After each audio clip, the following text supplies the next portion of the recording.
Courtroom 2 or ACDC, do you have any announcements about any resets?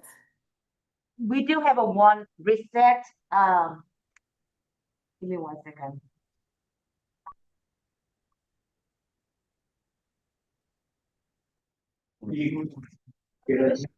Yeah. Mm-hmm. And another one. Phillips, Kinetic. She's What was Kim? What was the announcement? Phillips. She's loaned out to Grady, so it will be a medical reset.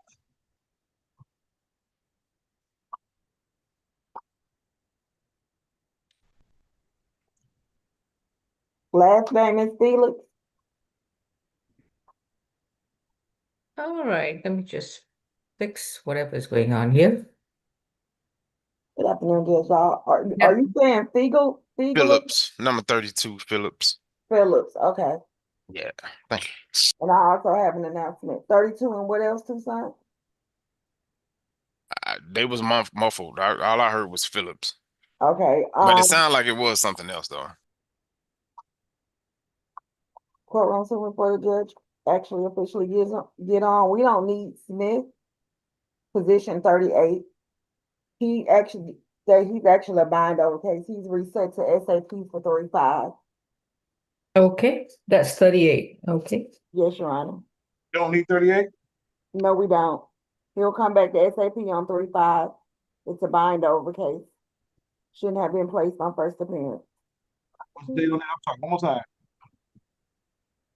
All right. Position 38 Thank you. is a bind over case. We do not need Mr. Smith. Reset date is March 5th. It is coming in a little muffled, Chanel. I don't know if it's an audio issue. How do I sound, Your Honor? Much better now. Thank you. Okay, thank you. Reset date, March 11th? It's actually the 12th, Your Honor. Okay, thank you. All right, good afternoon, ladies and gentlemen. My name is Judge Lal, and we're going to be addressing the first appearance calendar for misdemeanor cases for today, February 27th, 2026. These are cases in which individuals were recently arrested and booked in the Fulton County Jail. After being booked in, their cases have now been formally accused by the prosecutor, who is the Solicitor General of Fulton County. Today, I will advise you of what your new accusation number is. That is your new file number, the charges that have been brought against you, to appoint counsel where required, set a bond, and also to give you a new court date if applicable. For individuals who remain in detention, your next court date will be March 12th, 2026 at 9 a.m., and that would be also a virtual proceeding. Please remember that when we are addressing the defendant's cases, the defendant has a right to remain silent. Anything that he or she chooses to say during this virtual open court proceeding, your statements can and will be used against you in the treatment of your case. You have a right to an attorney. If you cannot afford one, one will be appointed to represent you. Now, if you are a victim, an alleged victim, a witness, a family member who is either here for or against the defendant, please make sure that your video is off and your audio is muted. Make sure your video is off and your audio is muted. If you have pictures of children or inappropriate pictures displayed on your screen, we will remove you from the Zoom meeting. So you either leave the Zoom meeting and correct your filter, or make sure that filter is removed right away. Thank you. Courtroom 2, who do we have first, or should I address South Annex first? Yeah, that's position number 6, Mr. Brown. Okay, thank you. Christopher Bernard Brown is accused of theft by receiving stolen property. Case number 26CR1327F. Incident date appears to be December 21st of last year. Mr. Brown, you've been advised of your rights, and your attorney is going to be, is it Ms. Kim? Okay, Yes, Your Honor. thank you. Mr. Howard? First. Okay. Miss Tucker, good afternoon. Any recommendations? Yes, Judge, we're gonna recommend a $1,500 good bond in this case. Their officers responded to a vehicle break-in where the victim reported his iPad mini was stolen. After it was taken, this defendant was taking pictures on it, taking TikToks, uploading it to the cloud. So we had all this evidence against him. It was also pinging at his location. And when the officers went to that location and asked his mother, she confirmed that those pictures and videos were of him. So we do know he had this stolen iPad mini. For those reasons, we're asking for a $1,500 good bond and no further contact with victim Matthew Wan. Okay. Ms. Kim, the bond is going to be set at 2,000. It's going to be a signature bond through pretrial services level 2. He's to have no further contact with, what was that name of the victim? Matthew Wan, W-A-N-N. Okay. This is his first offense. He should get a surety bond, but I'm not going to penalize him for sheer idiocy. Next court date will be sent to his home. Thank you. Thank Next case. 1, 2, and 3, Mr. Arister. Okay.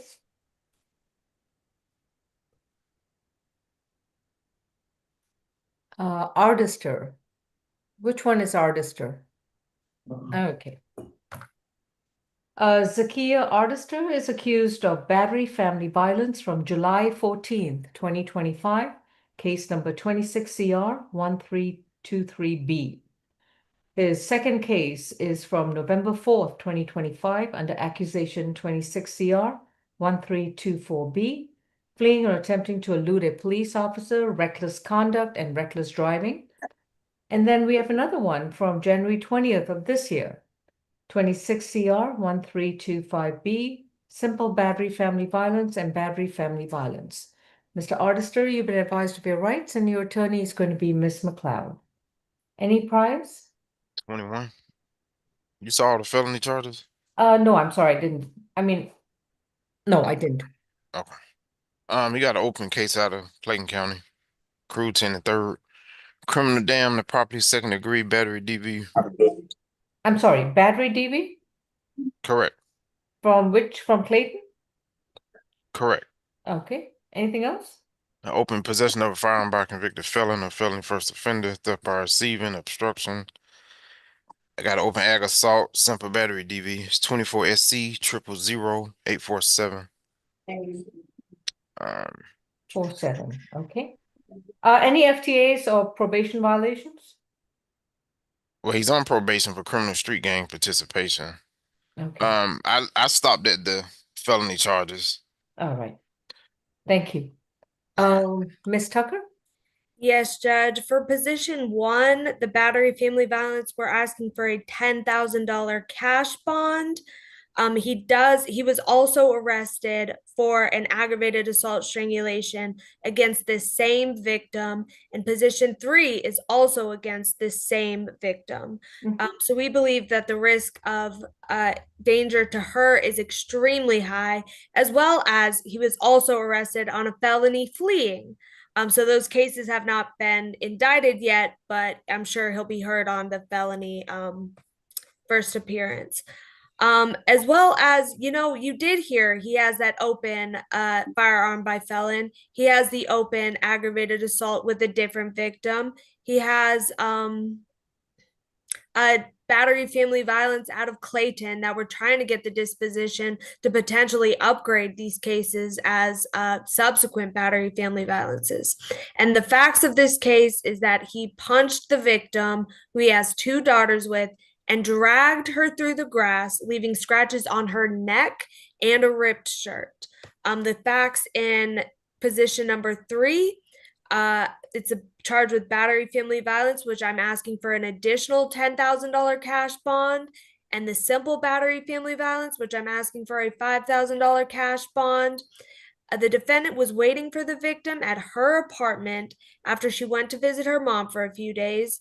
When she came back, he confronted her about a Twitter post saying it was none of her business to be posting it, saying that she runs her mouth too much. So he choked her. So that is also a potential felony upgrade.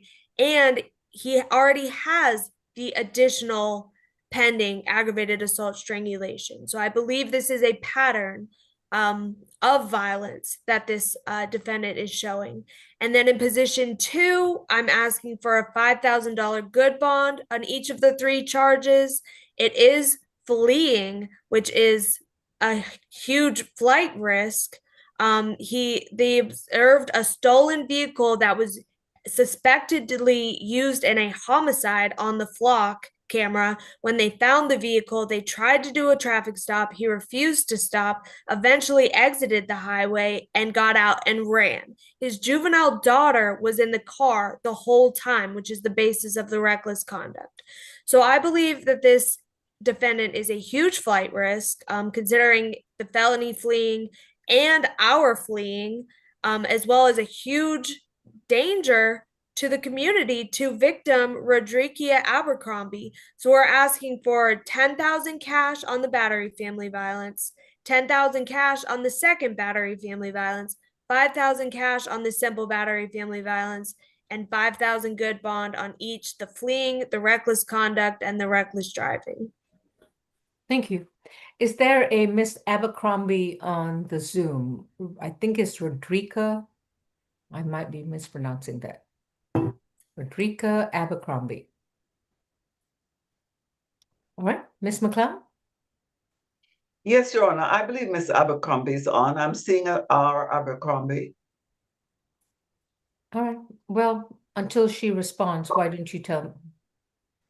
Yes, Your Honor. Just 1 second. Jacques Martin, please switch your video off and take your hat off. Thank you. Proceed, Miss McLeod. Yes, Your Honor. My client is 31 years old. Mm-hmm. The purpose of bond is to ensure that a defendant shows up for any court-required appearances, Your Honor. I believe that when pretrial was asked if he had any FTAs, Mr. Pretrial did not state that he had any FTAs at all, Your Honor. I just wanted to say that. Okay. I believe his response was that he only looked at what felonies that my client had. That being said, the state has asked for, it sounds to me like, more than $30,000, 20,000 of which is a cash bond, Your Honor. Realistically, my client would not be able to get out of jail if the court were to go along with the state's recommendations. What I'm going to ask the court for is reasonable bonds for him. If he qualifies for signature bond, then I would naturally ask for that. If he does not qualify, we'll certainly for reasonable surety bonds, Your Honor, and not any cash bonds, because he's not in a position to pay a cash bond. I was able to speak with the alleged victim, and she tells me that they share 2 children, that she does wish to have contact with him, and I believe she spoke to the state. She said another attorney had called her. I'm presuming that was the state, and that she had indicated to them that she wished to have contact with my client because they do share 2 minor children. So I would ask the court to take all of that into consideration in setting a bond for my client. Okay. And nothing further, Your Honor. 6-0. And Judge, I forgot to mention no further contact. Yes, she has told us that she wants no further violent contact, but she is the victim in at least 3 pending cases with this defendant. I believe time apart will be beneficial. Okay. Miss Abercrombie, you need to put your face in front of your camera so that we can see you. And raise your right hand if you want to say anything. Do you solemnly swear and affirm the testimony you provide will be the truth to the best of your knowledge? Yes, How many children do you share with Mr. Arister? we have 2, And how old are they? 3 and 2. Okay. And are you both presently married? No, Okay. What else would you like to tell me? Nothing. I just asked if he could get some help with his PTSD because he had got shot multiple times and in the face. All right, so I And I guess think that's something that definitely he can look forward to down the road. Anything else? that's it. Thank you. All right, can you please mute your screen? Okay. All right, on account one on the battery family violence, and then that's going to be, this is from July 14. That's going to be a $5,000 surety bond. On the fleeing and attempting to elude a police officer, that's going to be 2,500. The reckless conduct is going to be 5,000, and the reckless driving is going to be 2,500. And on count three, the simple battery, that's going to be 2,500. And the second count, which is battery family violence against the same victim, that's going to be 7,500. So for count one, that's going to be a $5,000 surety bond. Not count one, position one. For position two, that's a $10,000 surety bond. And for position three, that's a $10,000 surety bond. His bond for all three cases is going to be $25,000. It is a surety bond. In the event that Mr. Ardister does make bond, he'll be required to be equipped with an ankle monitor for a minimum period of 24 months. And he'll be required, or if all his cases are resolved, whichever comes earlier. So therefore, and his monitoring fees need to be paid by him. If he lapses in his monitoring fees, his bond will be revoked. At all times, while these cases, as well as his 2 felony cases or any other cases are still open and pending, he's to have no further contact with Miss Abercrombie. He's to stay 200 yards away from her. He's not to communicate with her in any way, form, or manner. And he is to, which also includes no contact through a third party, through social media, or even in person. He's also to have no further contact with the minor children that he shares with Miss Abercrombie. If he wishes to have any contact with the minor children, he may file a legitimation case with the appropriate superior court and get a court-ordered parenting plan from a superior court judge. In exchange, of course, Miss Abercrombie can counter for child support and any kind of financial maintenance for the children. No illegal drugs, no alcoholic beverages, and definitely no firearms. His next court date for all 3 cases is going to be March 12th. Courtroom 2, please unmute. Mr. Ardister, I'm sure you're familiar that you have a right to remain silent. Anything you choose to say in open court, your statements can and will be used against you in the treatment of your cases. Okay. I'm sorry, I didn't understand what you said. The mother of my children, she's on the phone. These cases are against her. Like, you can ask her, like, why is the reason why she called the police? This is about Mr. Officer, I would, not about no please do not speak about your cases. I'm saying they about female. This is not about no domestic violence. I don't take sure put my hands on her. Like, I take Please, Mr. Ardister, please do not speak about your cases. It's just not a good idea. Okay, but like, how can I not see my children? Like, how can you not like say I can be around my children? Like, this is my kid. Like, All right, Mr. Ardister. Mr. Ardister, stop. Are you listening? Are you listening? Are you listening? I take care of my kids. Are you listening? Yes, I'm listening. Okay, be quiet and listen. In the state of Georgia, if you're not married to your intimate partner and if you have children, you have no custodial rights until you file a legitimation case and you get a court order declaring you as the biological parent of these children. Only then do you have a right to visitation and custody. So that's why I'm saying you are to have no further contact with your children until you file a legitimation case and you get a court order for a parenting plan. Meanwhile, one of the allegations involves the abandonment of a minor child in a vehicle. That is another good reason to make sure you have no contact with your minor children until perhaps you undergo certain parenting classes. So and we are done. Thank you. Man, but I pay for everything though, so how can I Well, not and trust me, from your partner and from your children, we truly ask her? appreciate You can that. ask her. Thank you. Ask her. Deputy, remove him. Your Honor, before we move forward, the stay away address, is it the Lennox Road address? Because there were two in the warrant. Yes, the Lennox Road, I believe, is the most current. It's Thank you. 2572 Lennox Road, apartment G3 in Atlanta. Okay. Thank you. Thank you. Courtroom 2, who do we have? Number 4, Mr. Armando Martinez. Carlos Arevalo Martinez.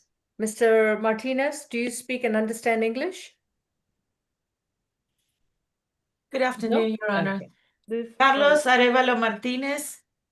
Okay. Ms. Chansey, do you solemnly swear and affirm the translation you provide will be true and accurate without any changes or embellishments? Yes, Your Honor. Your Thank Honor, I do. Thank you. And who's counsel for Mr. Martinez? Ms. Tucker? Your Honor. Yes. Ms. Tucker, you've had a chance to speak with him? Yes, I spoke with him through the interpreter line. Okay. Mr. Carlos Arevalo Martinez is accused of battery, family violence, and 2 counts of cruelty in the 3rd degree. El señor Carlos Arevalo Martínez tiene 3 cargos, 1 por golpes y lesiones, violencia familiar y 2 por crueldad ante un menor en el 3er grado. His case number is 26CR 1326C, and the incident date appears to be December 7th, 2025. El número de caso es 26CR 001326C y el día del incidente aparece como el 7 de diciembre del 2025. You have a right to remain silent. Anything you say in open court about the facts or circumstances of your case, your statements can and will be used against you. You have a right to an attorney, and if you cannot afford one, one will be appointed to represent you. Usted tiene el derecho a guardar silencio. Todo lo que diga en un tribunal público puede y será usado en su contra. Las declaraciones que usted haga en el mismo también tiene el derecho a tener un abogado y si no puede contratar uno, se le asignará uno por el tribunal para que lo represente. Mr. Howard, any priors on Mr. Martinez? Señor Third, Howard, ¿hay antecedentes? 3rd arrest. Es el tercer arresto. 2023 driving without a valid license conviction. Hay una sentencia, hubo una sentencia en el 2023 por manejar sin licencia 2022 illegal alien, and that's all. Okay. y por inadmisibilidad de extranjero en el 2022 y eso es todo. Ms. Tucker? Señora Yes. Tucker.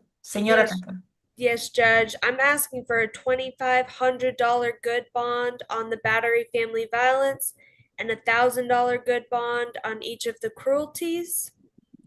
Sí, su señoría, yo estoy solicitando una fianza judicial de $2,500 por el cargo de golpes y lesiones, violencia familiar y $1,000 por cada uno de los cargos por crueldad ante un menor en el 3er grado. As well as no further contact with victim Amal Barbosa and to stay away from the incident location, which is 2523 Jonesboro Road, Atlanta. Lo mismo es que se le prohíba el acercamiento o el contacto con Amal Barbosa, la víctima, y también mantenerse distanciado del lugar del incidente, que es la dirección 2523 Jonesboro Road en Atlanta. I had 2520. So is that Oh, I probably mistyped it. If it's 2520 on the warrant, then that would be the location. okay? Es el 2520 Jonesboro Road, Atlanta. Ms. Tucker? Yes, the facts of Oh, this I'm sorry. case, Go ahead. The facts of this case, the defendant and victim have children together. So the defendant was over visiting his daughter and he took her phone. The victim tried to take it back. En los hechos del caso es que el acusado y la víctima tienen hijos juntos. También el acusado estaba visitando a su hija y él le sacó el teléfono y la víctima trató de obtenerlo de nuevo. So in response, he picked her up, slammed her to the ground, and kept her pinned down while he kept looking through the phone. En respuesta, él la levantó, la recogió y la tiró contra el piso y también la mantuvo aferrada mientras él buscaba el teléfono. She had to bite him on the arm just to get away, and she had swelling on her mouth, scratches and abrasions on her hands and on her stomach. Una corrección. Mientras él miraba el teléfono, la tenía sostenida en el piso y ella tuvo que morderlo en el brazo para que la soltara. Y también ella tuvo inflamación en la boca, también rasguños y raspones en las manos y en la parte abdominal. And tragically, the two children were present the whole time and screaming for him to get off of her. So, for those reasons, we're asking for the bond. Y trágicamente los dos menores estuvieron presentes todo el tiempo gritando para que él la soltara a ella. Por esas razones estamos solicitando la fianza. Okay. What was the bond recommendation again, Miss? ¿Cuál era la recomendación de fianza? $2,500 good on the battery, family violence, and $1,000 good on each of the cruelties for a total of $4,500. Okay.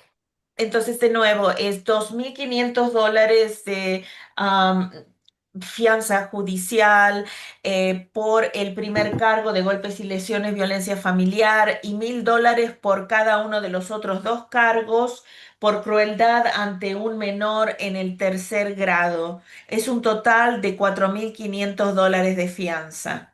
All right. Ms. Tucker, I guess you have an incident report because I definitely don't have anything about the alleged response to the children, but Miss Tucker, yes, and what's your counter? Señora Tucker, ¿cuál es su respuesta? Your Honor, we're requesting a signature bond on behalf of Mr. Martinez.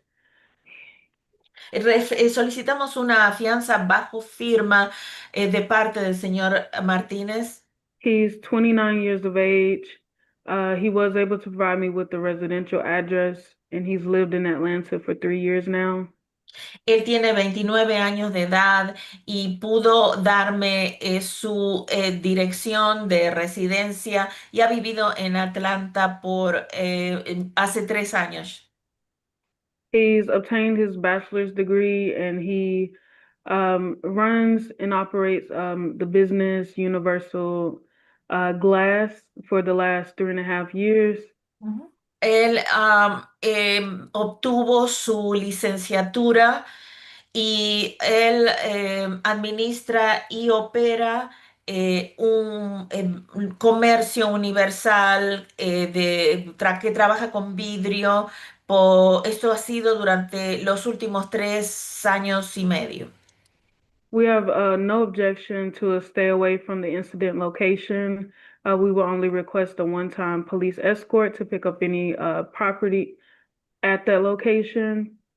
No tenemos objeción. I'm sorry. No tenemos objeción por la orden de distanciamiento y pero solicitamos que tenga la oportunidad de ir a la residencia a buscar sus pertenencias personales escoltado por un oficial de policía. I thought he was visiting the location. He doesn't live there. Creí que él visitaba el lugar, que no vive ahí. Let's see. Well, when I spoke with him, he did say that he has no problem staying away from that location. Okay. So he may not need to pick up remaining property from there. Okay. Quizás no necesite recoger ninguna pertenencia personal ahí. Is there a Miss Barbosa on Zoom who wants to be addressed? ¿Está la señora Barbosa en la plataforma que quiera hablar conmigo? Sí, Prenda aquí su estoy. cámara y su micrófono, por favor. Ok, un momento.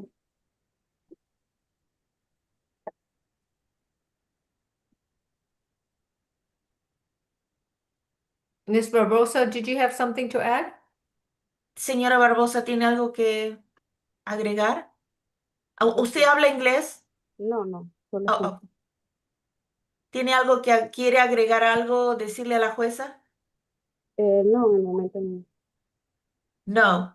Okay. You may leave the Zoom. Thank you. Usted puede salir de la plataforma, gracias. On Mr. Arabello Martinez, on the battery family violence, that's going to be 2,500.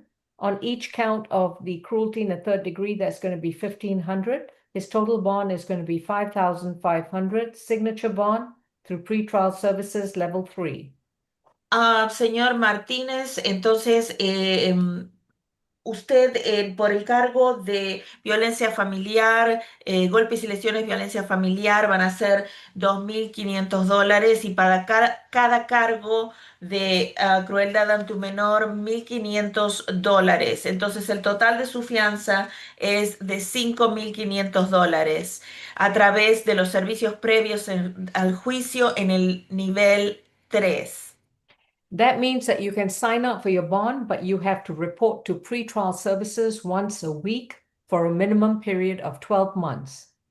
Esto significa que usted puede tener salir con fianza bajo firma, pero tiene que presentarse ante la oficina de servicios previos al juicio una vez por semana por un periodo mínimo de 12 meses.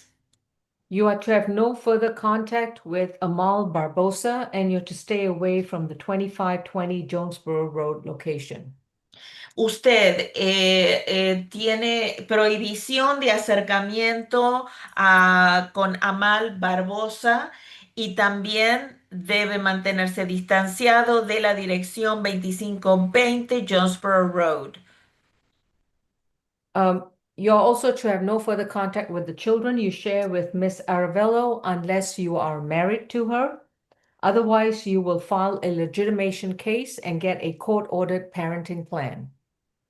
También usted no puede tener contacto alguno con los hijos que pueda tener con la señora Arévalo, eh, a no ser que usted esté casado con ella. Y si no está casado, debe solicitar un proceso un caso de legitimación de los menores y también obtener una orden de crianza, de plan de crianza al menor por un juez.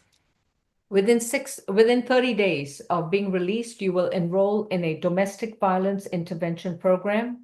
This is a program with 24 weeks of classes. En 30 días, usted tiene 30 días después de salir libre para registrarse en un programa de violencia, de intervención de violencia doméstica. Y este programa tiene una duración de 24 semanas de clases. You must attend and complete all 24 weeks at your expense and file your certificate of completion with your pretrial officer. Usted debe atender y completar esas 24 semanas pagando de su propio bolsillo y solicitar su, perdón, y presentar su certificado de finalización del curso con su oficial de la Oficina de Servicios Previos al Juicio. No illegal drugs, no alcohol shall be consumed, and you're not allowed to own or possess a firearm. Le queda prohibido para usted el uso de drogas ilegales, alcohol, y no tiene permitido ser dueño de o poseer un arma de fuego. Thank you. Gracias. Next case. I think this will be all for me. Okay. Let me just Madam. check. Courtroom 2 or ACDC, is there anyone who needs the services of a Spanish interpreter? No? All right. Miss Chansey, All right. have a great weekend. Take care. You too. Thank you, Your Honor.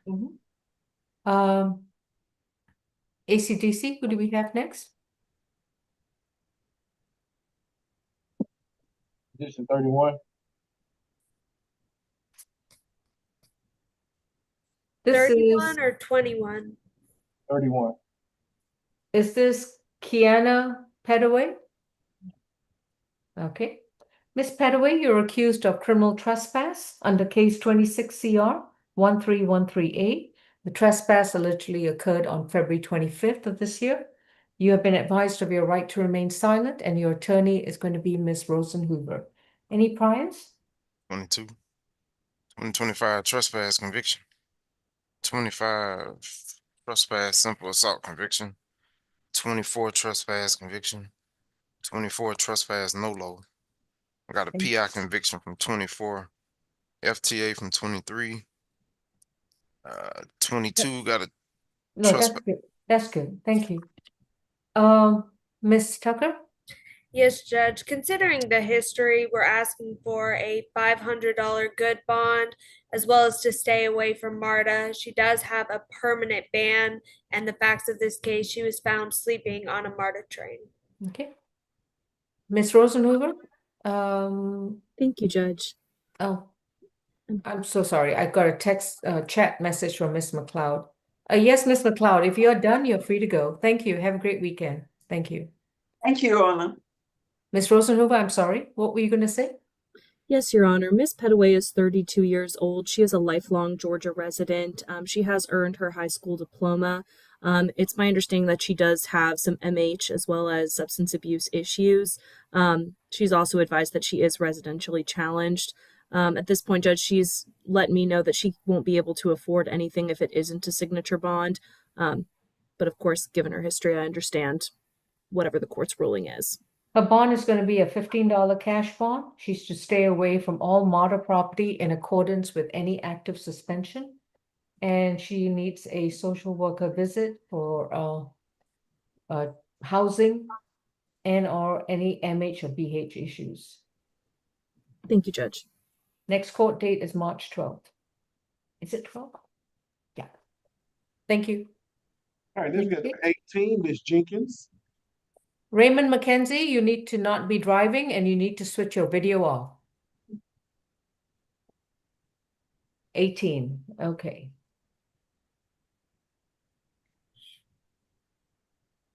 $18.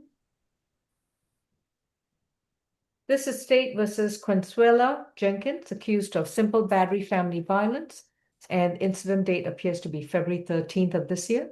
Case 26 CR 1339H. Ms. Jenkins, you've been advised of your rights, and your attorney is going to be Miss is it Miss Rosenhoover? Okay, thank you. Mr. Howard, any priors? 4. 2021 shoplifting conviction. That's all. Ms. Tucker? Yes, Judge, we'd be asking for a $2,000 signature bond in this case with no further violent contact with Zakiya Ballard. All right. Anything else? That's it? No, Judge. Okay. Ms. Rosenhoover, any objections? No objection to a pretrial services bond, Judge. Okay. On the simple battery family violence, her bond is going to be $2,000. It is a signature bond through pretrial services level 1, which means she reports to pretrial once a month. At all times while this case is open and active, she's to have no violent contact with Zakiya ballot. That means there cannot be any physical and or verbal altercations in which the police will be involved. Her next court date will be sent to her current residential address, so that must remain current. And while she's out on a pretrial bond, she will attend and complete 4 anger awareness classes. Next court date is going to be sent to a home. In the meantime, no illegal drugs may be consumed and no weapons and firearms may be possessed. Thank you. ACDC, who do we have? Position 35. 35.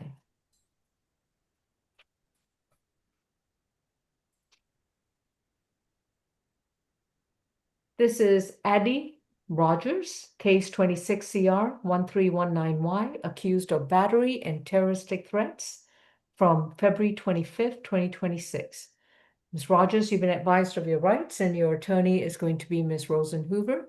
Any priors? 22. 2023 fade to appear. I got a 06 robbery assault conviction. That's all. Thank you. Ms. Tucker? Yes, Judge, we'd be asking for a $2,500 good bond on the battery and a $1,500 good bond on the terroristic threats, with no further contact with Edna Young, and to stay away from 5536 Old National Highway, Suite 100 in South Fulton. The facts allege that the owner of this location, which is like a boarding house, called to report an altercation between these two residents, where the defendant was pointing in the victim's face. So the victim slapped the hand away, and in response to a little slap, punched her in the face so hard that her 2 front teeth came out. And then she said, "I'll do it again." So for those reasons, as well as that recent FTA flight risk, we'd be asking for that $4,000 total good bond, $2,500 on the battery, $1,500 on the terroristic threats, with no further contact, and to stay away from that location.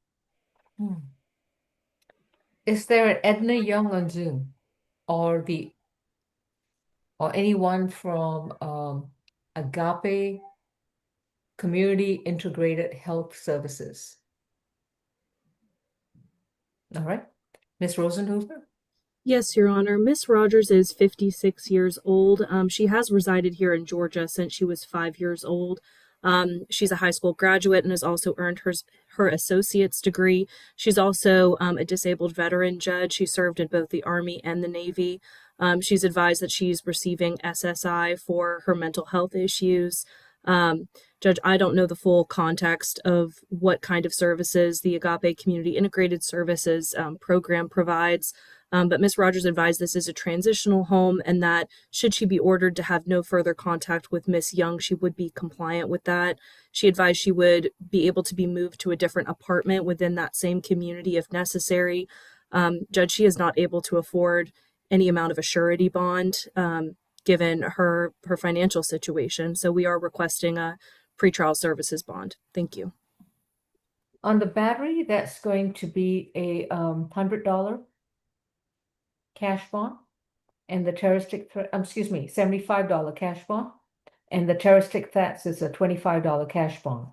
This is a $100 cash bond. No further contact with Edna Young, to stay away from the location 5536 Old National Highway in South Fulton. She will need a social worker visit to discuss housing issues.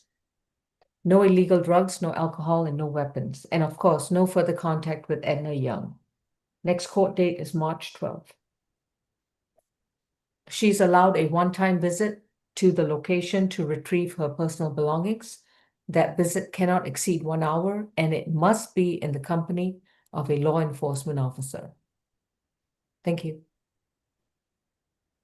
All right, this we got 25, Ms. Larry.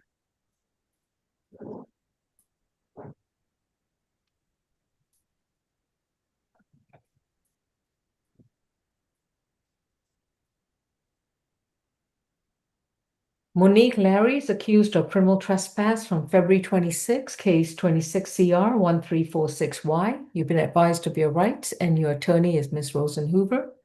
Any priors? 18. On probation for 3 counts of ag assault out of Clayton County. On probation in Fulton for shoplifting, simple battery. Got an open battery 25 CR 004 777Y. Got an open theft of services. Got an open ag assault and battery out of Cobb.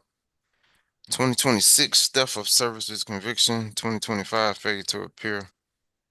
2018 terrorist threats battery conviction. That's it. Thank you. Ms. Tucker? Yes, Judge. Considering the history and the facts of this case, we'd be requesting $1,000 good bond. I would like for her PD to speak with her about potentially joining the MH court.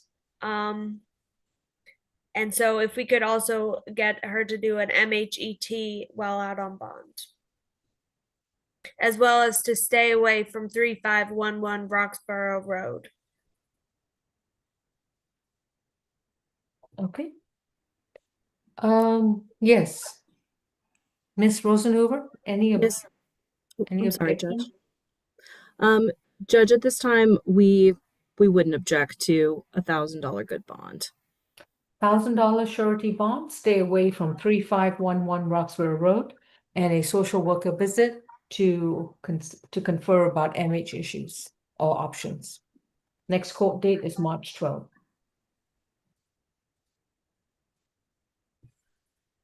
Next case? Position 42. 42.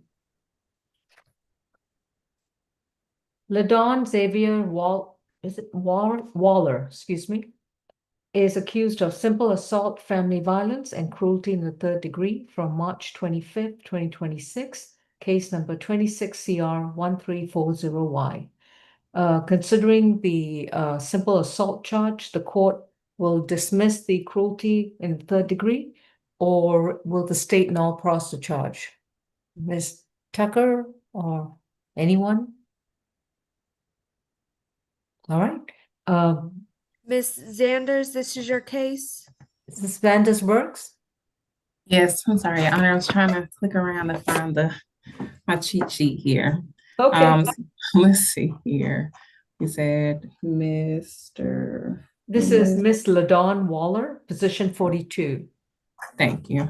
All right. Will the state null pros the cruelty, or shall I dismiss it? Your Honor, we're not no pros on the cruelty. You are going to? We're not. You're not. Okay. So the court will dismiss the cruelty in the 3rd degree, and that will leave us with simple assault, family violence from February 25th, 2026. All right.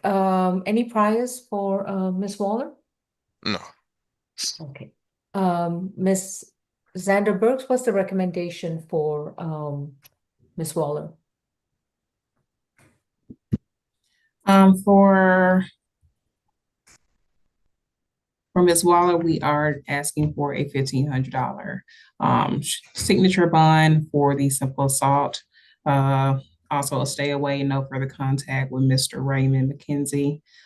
Stay away from the extended stay America located at the 6330 Peachtree Dunwoody Road. In addition to that, no alcohol, drugs, or weapons. We did speak to the victim, and if I'm not mistaken, he is on today as well. Yes, he was. He was in a vehicle. If the host could please prompt him to start his video. I don't know if the host has switched it off. Raymond McKenzie, can you unmute?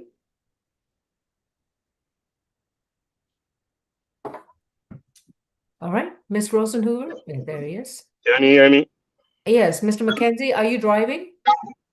Yeah, I'm parking right now. I just pull up at my location. Yeah, I'm parked. Do you have, all right. Do you have anything to add to Ms. Waller's case? Yes, I think she have a drinking problem and we share a No. That's not what I'm interested in. Are you comfortable with her being in the same place with you? Not until she go get help with the drinking. She need to go Okay, to rehab. that's good. Thank you very much. Please Yeah. mute your screen. Right. Ms. Rosenhuber, any objection to the bond as recommended? I believe I heard it was a pretrial bond, and if so, we It have no is. great. We have no objection, Judge. Okay.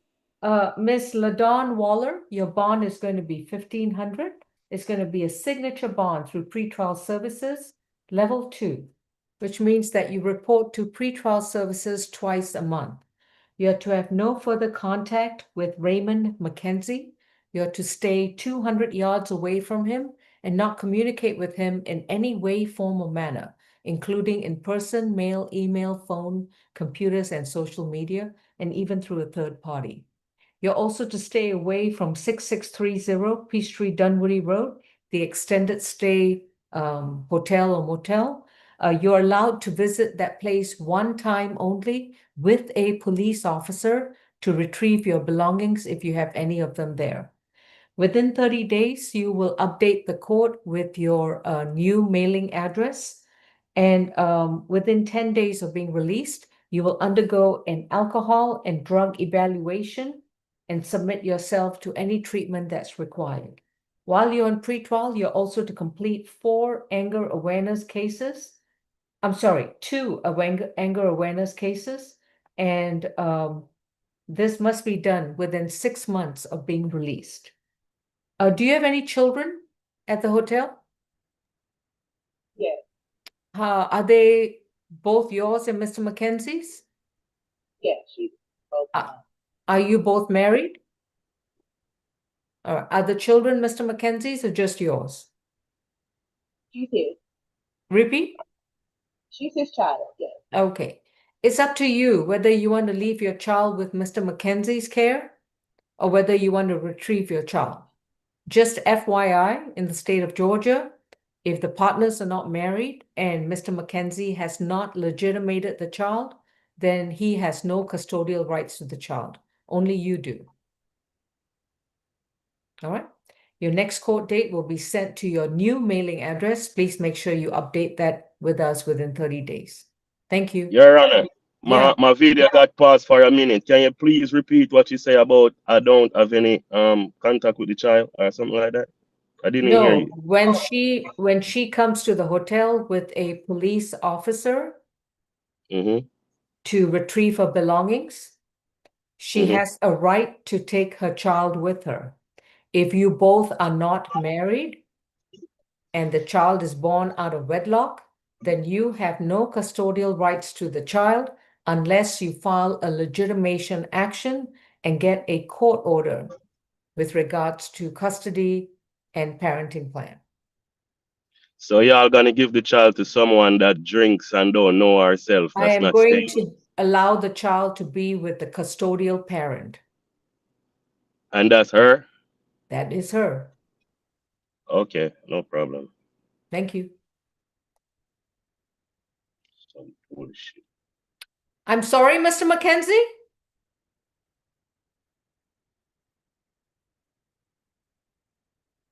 Ah, lie. Okay, next case. Number 36, this Seaborn. I hope Mr. McKenzie is still on Zoom because I would really like to speak with him. But in the meantime, what position number was that? 36, this Seaborn. 36. Thank you. Miss Young, you can remove Mr. McKenzie from Zoom since clearly he has a potty mouth.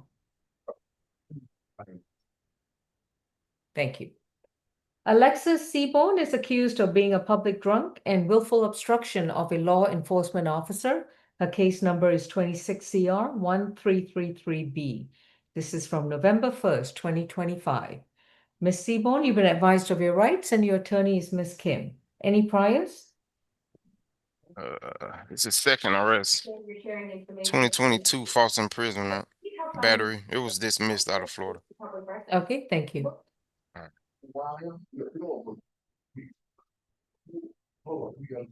Ms. Zanderbergs, yes. What's the recommendation? Yes, Your Honor. The state is asking for 1,500 for the public drunk charge, and then 500 for the willful obstruction. So in total, we are asking for $2,000 signature bond while she's out on bond. No alcohol, drugs, or weapons. Also, do a alcohol, drug evaluation. Okay, thank you. You're welcome. Ms. Kim, on the public drunk, it's going to be 750. On the willful obstruction, it's going to be 250. This is a $1,000 signature bond through pretrial services level 1. Within 10 days of being released, she will have to undergo a alcohol and drug evaluation and submit to any treatment that's required. While she's out on a signature bond, she's not allowed to consume any alcoholic beverages, and she'll be subject to random screens by pretrial. Her next court date will be sent to her current address, so she'll need to be sure that she has a good address with the court. Thank you. Come on, come on, come on here. Come on.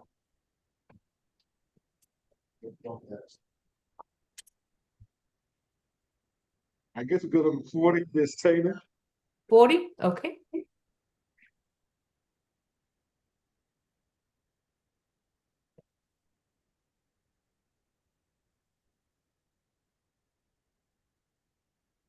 Cameron Tatum is accused of 2 counts of willful obstruction of an officer from February 26th of this year, case 26 CR 1336A.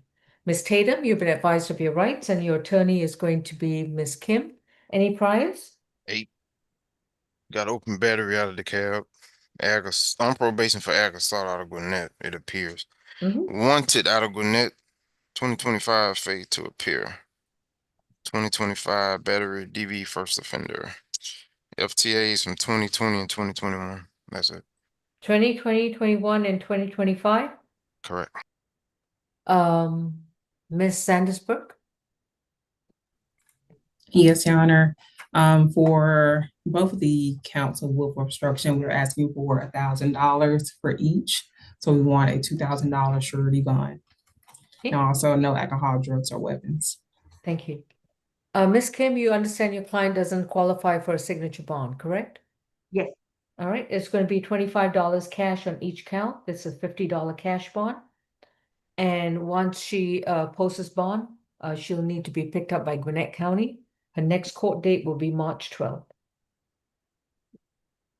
No violent contact with law enforcement. Thank you.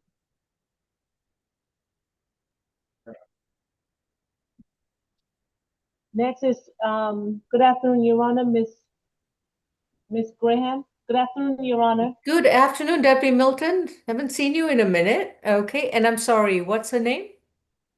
Graham, I forgot the Graham. position. Okay. I believe that's position 13. Yeah. Jennifer Graham.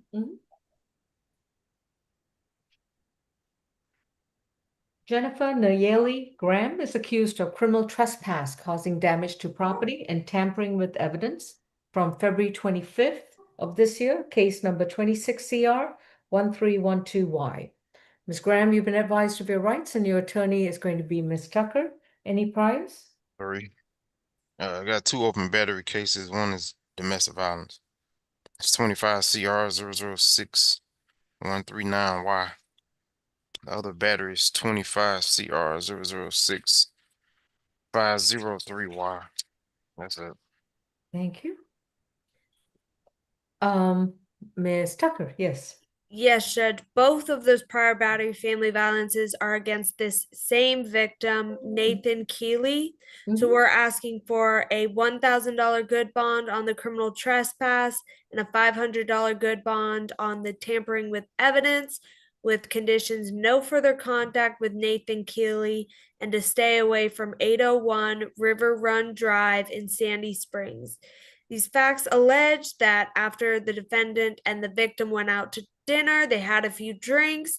The victim felt the defendant was getting too drunk and belligerent, so he locked himself in his bedroom, in which case the defendant yelled, banged on the door, even stabbed the door with a knife, and smashed a glass candle outside of the door.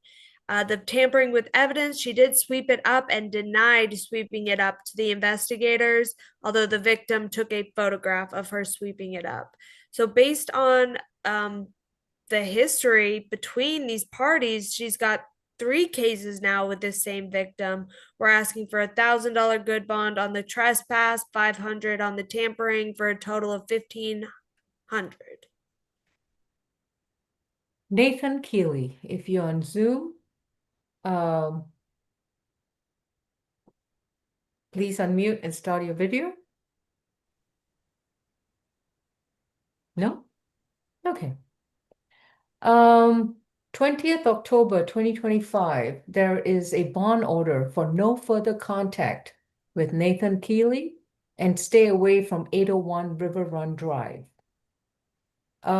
This incident date is February 25th, 2026. Miss Tucker or, well, Miss Tucker or Miss Tucker, do you know if those bond orders have ever been amended? So it's our understanding they have not. So this is a violation of the bond, and motion to revoke bond will be filed in both of the previous cases. I have more bad news. Her $2,000 signature bond from case ending in 6139Y is also being surrendered because of this new arrest. So, all right, so Miss Tyshawn Tucker, what else would you like to add? I do believe when I spoke with Ms. Graham, that her prior signature bond had been revoked on the second battery case, and she did pay that bond already. Oh, okay. I see what you mean. Okay. Yes, Your Honor. So on this case, we are asking for a signature bond on behalf of Ms. Graham. She is 25 years of age. She was able to provide me with the residential address. She's currently employed at America's Thrift Store. She's worked there for 7 months now. No objection to not returning to the incident location, as well as no objection to no contact with the victim here. She does have a very limited criminal history, no failure to appear. She was approved for pretrial release level 2, so she doesn't require heavy monitoring. My client has informed me that she definitely does not want contact with the victim, that she has been trying to get away from him, and that he has been harassing her and then finding reasons to get her arrested. So she does want to present a defense to this case at a future court date. Okay. In October of 2025, Judge Morrow had already told her no contact with Nathan Keeley. So it doesn't matter whether he's contacting her or harassing her. If he's doing so, she needs to go to court and get a protective order. But this is a clear violation of that bond order, and now she's gotten a third case in her 25 years young record involving the same victim. And Miss Graham, I'd have no problem letting you know that when I'm looking at a Zoom session, I get to see everyone and I get to see what they're doing while they're seated back there. And all I saw was you laughing and smirking, just like you did just now when Miss Heather Tucker was reciting the facts or the alleged facts of this case. That tells me that you're not taking this matter seriously enough. And that's what I'm most concerned about. Very, very concerned. I can't hear a word you're saying, and I'd like to remind you that you have a right to remain silent. Anything you say can and will be used against you in the treatment of your case. And Your Honor, if I may, when speaking with her, she did let me know that her next steps are to take out a TPO against him due to the previous activity. So she is taking this matter seriously, and she is looking forward to taking the next proper steps here. On count 1 is going to be 1,000. Count 2 is going to be 500. This is a $1,500 surety bond. She is to have no further contact. And I don't know in what other language to use, but English is the only one I know. No further contact in the eyes of the law. That means staying 200 yards away from him and not communicate with him in any way, form, or manner. You're not to communicate with him in person, through mail, email, phones, computers, third parties, and you're not even allowed to discuss him on social media. You are required to stay 500 yards away. That's the length of 5 football fields, which means 1,000 miles. And you're required to stay that far away from 501, whatever that address was. I think 801 River Run Drive? Drive. Yeah, Yes. okay. No illegal drugs, no alcohol, and no weapons and firearms. If your next court date is going to be March 12th, and when you file your petition for a protective order, you must disclose on the application that there is an open pending cases against you where the respondent would be the alleged victim. I can't hear you. On March 19th also. I'm sorry, Deputy Milton, I can't hear her at all. And speak loudly. I have a court date on March 19th also. This is March 12th.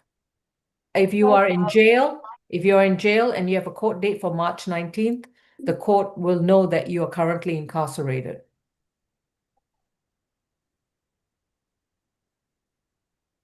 All right, next case. All right, position number 27, Mr. Lowe. 27, okay. Oh gosh, it's 37. David Lowe is accused of theft of lost or mislaid property from February 25th of this year. His case number is 26 CR 1316A.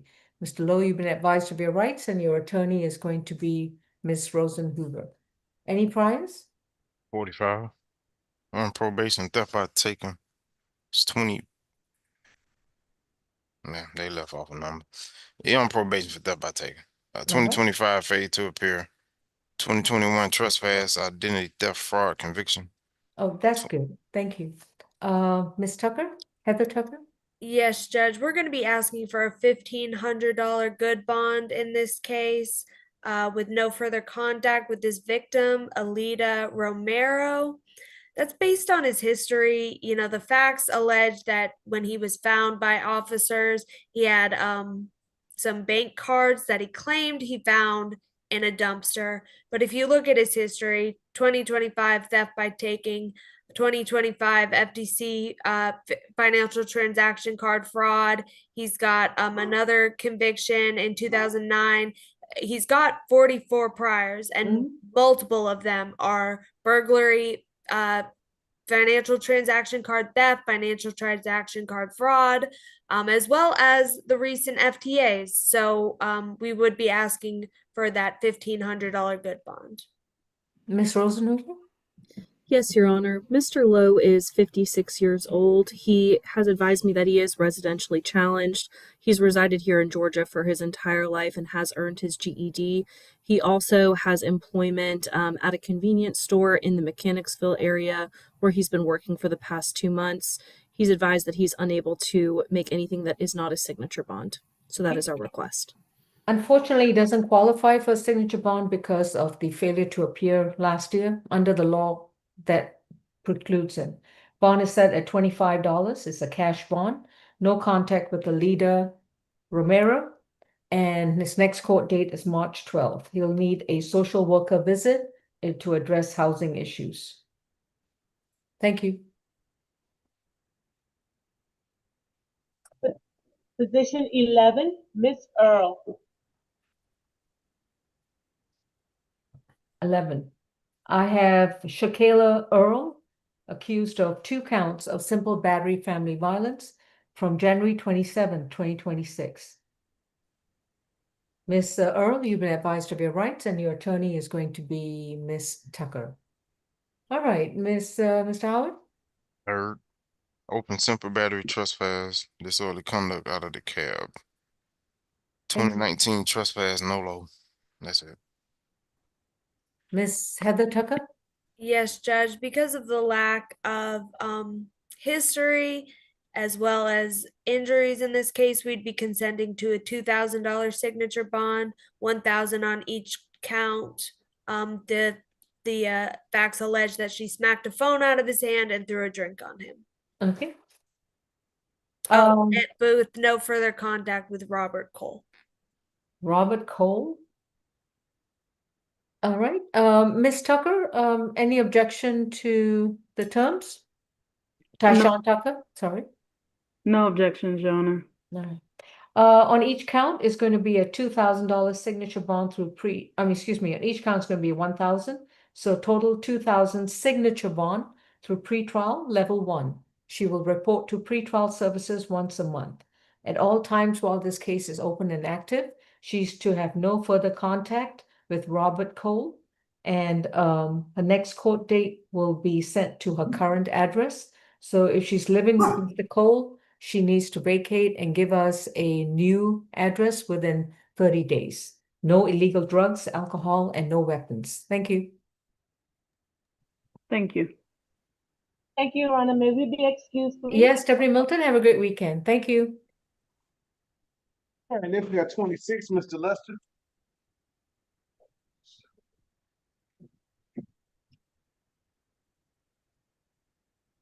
I have Brandon Lester accused of theft by shoplifting from May 5th of 2025, case 26 CR 1304K. Mr. Lester, you've been advised of your rights, and your attorney is Ms. Rosenhuber. Any priors? 4. Last arrest was last year, shoplifting out of Fayette County. That's all. Do you have the incident date for the Fayette County case by any chance? No. Okay. Prosecutor, Ms. Xander Burks or Ms. Heather Tucker? Okay. I'm sorry, what position is this? Position 26, Brandon Dwayne Lester, theft by shoplifting. ASG Tucker. It's yours. It's not, but I have the cheat sheet. I can handle it. Okay. Just give me a moment to find it. This cheat sheet's getting more and more intriguing, but go ahead, Ms. Tucker. You know, we can't memorize everything, so we got to take little notes. Okay.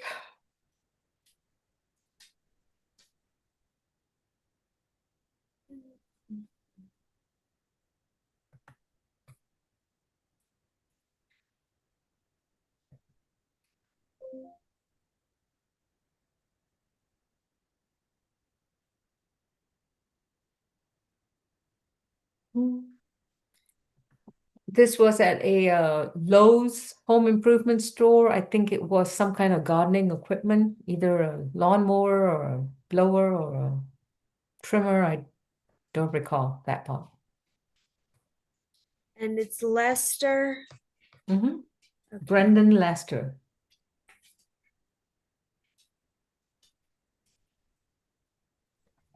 I'm going to also look on mine because that does sound familiar.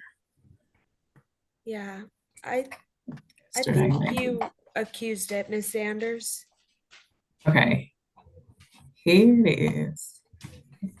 I got it. Okay. Thank you, ASG. Yeah, I found it. It was on my other sheet. He's got a $600 bond right now in his warrant. Okay. Okay, I see what's going on here. All right, so Your Honor, we are asking for a $2,000 surety bond because of the previous arrest that he had.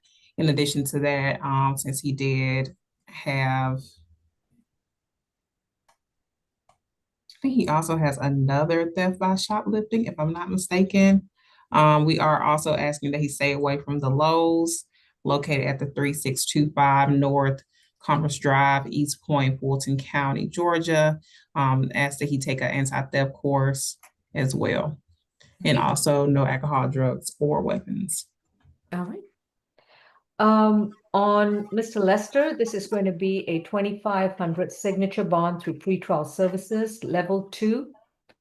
He's to stay away from all Lowe's home improvement stores, including the ones at North Commerce Drive. And he's required to stay away from all Lowe's home improvement stores.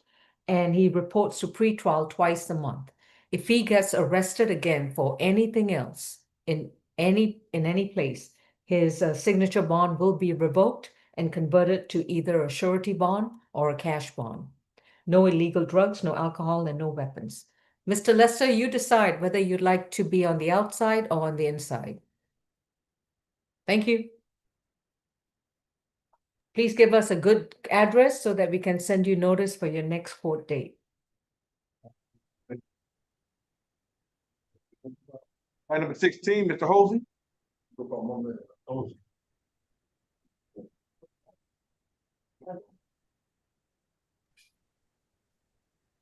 Edward Holsey is accused of criminal trespass and giving false information to an officer from February 26th of this year, accusation 26 CR 1334A.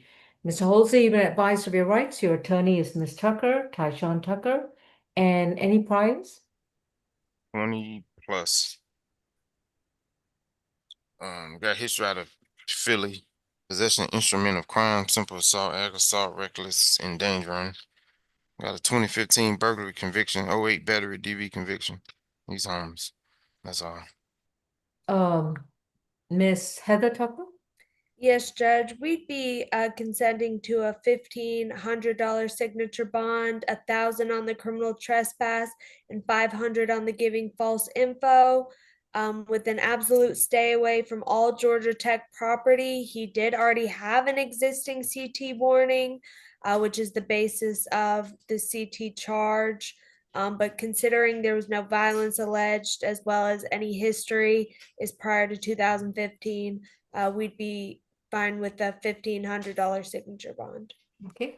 Ms. Tucker, what kind of address does Mr. Holsey have?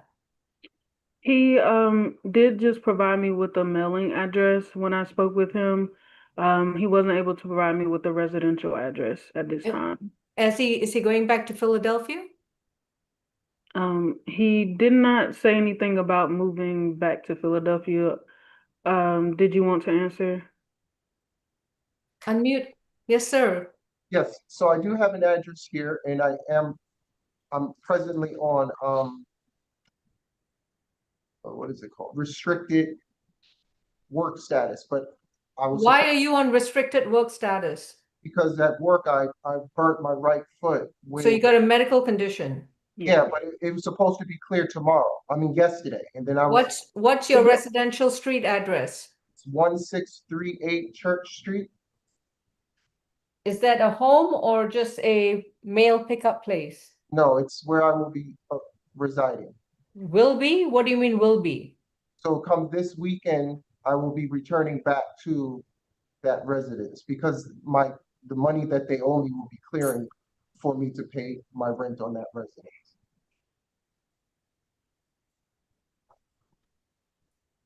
So Your Honor, at this time, he wasn't able to confirm a residential address. So he gave me the mailing address. I have two concerns, lack of residential address and whether he's a Philadelphia or Georgia resident, because there's no evidence of, I don't have any evidence of that. He does live in the area. He's employed in the area. Also, his son attends Georgia Tech, which is why he ended up back on the property. So he has family What's his in son's the name? area as well. What's his son's name? Can you give me your son's first and last name? First name is Tariq. Spell it. Tariq. Tariq, okay. And he has Same last name? Yes.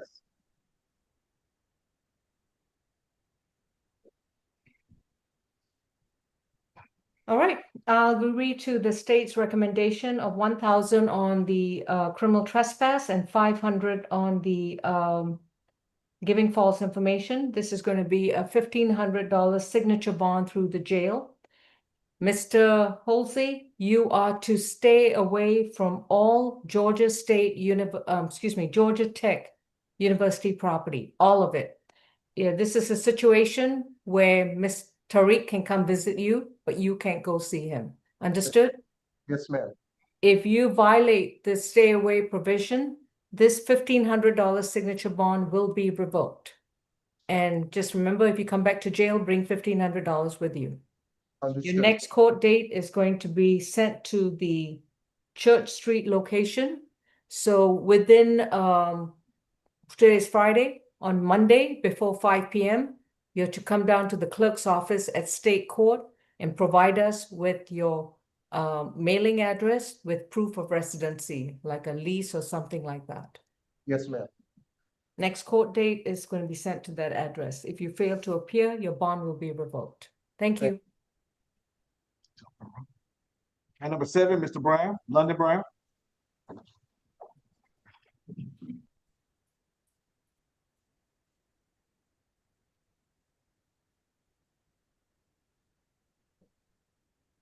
London Brown is accused of battery, family violence, and cruelty in the 3rd degree from February 26th of this year, case 26 CR 1328Y.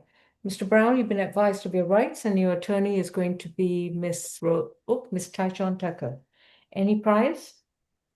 Yeah, hold on real quick. Let me check this email. Hold on. Oh, okay, it was somebody else. Brown has a bench warrant for the battery DV charge. I don't know if you saw it. Got 2025 FTA. 7 total. Got open case out of car of unlawful carrying of a weapon. The open case is 24 CR 008183Y. Got an open case out of Douglas County Riot and Penal Institution. Criminal trespass, 2 counts of ag assault, possession of a firearm, and criminal damage to property. That's all.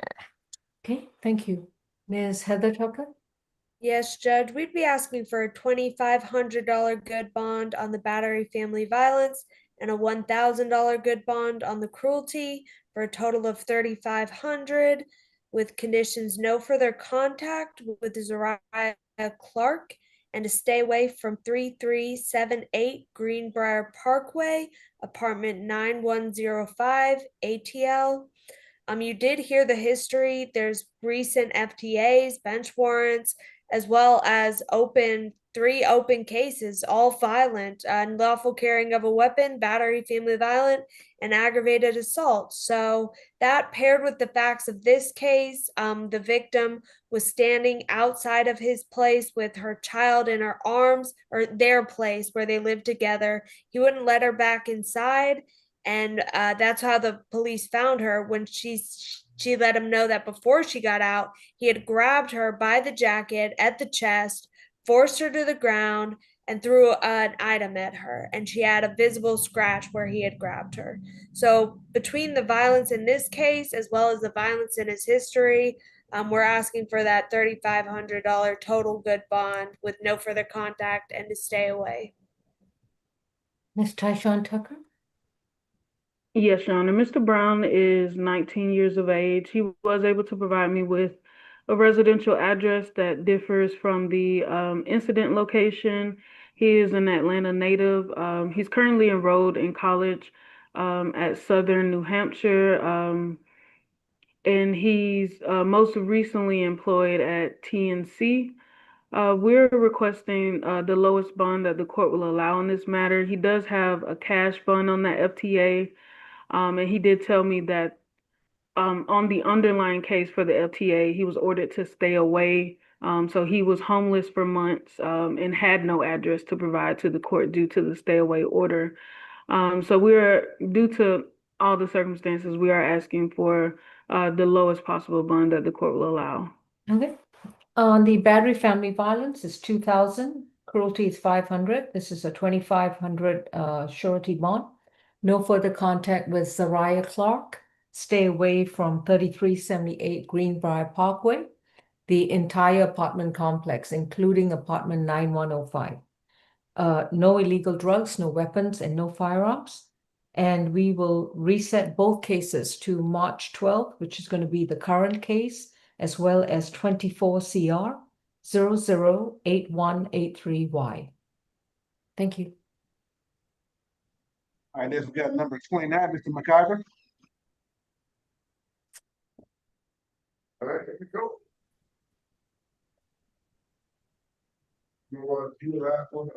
Baron J. McIver is accused of battery, family violence, and simple battery, family violence. Case number 26 CR 1331B. Incident date appears to be February 26th of this year. You've been advised of your rights, and your attorney is going to be Ms. Rosenhuber. Any priors? 11. 2016 simple battery DV. Trespass conviction. 02 battery DV conviction. Homeless. That's all I have. Ms. Sandra Brooks? Yes, Your Honor. For this case here, we are asking for a $2,000 surety bond for the battery, $1,000 for the simple battery. Also stay away and no further contact with Miss Lanaya Monet McIver.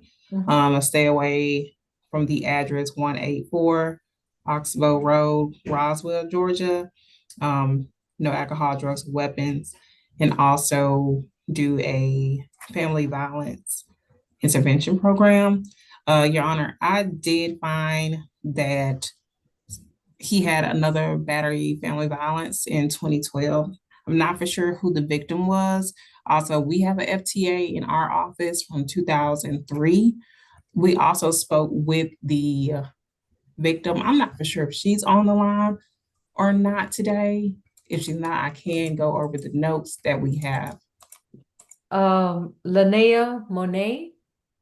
All right, please unmute and start your video if you want to say anything. Okay. I have Lanaya Monet McIver. All Hi. right. Did you want to say something? Yeah, then raise your right hand.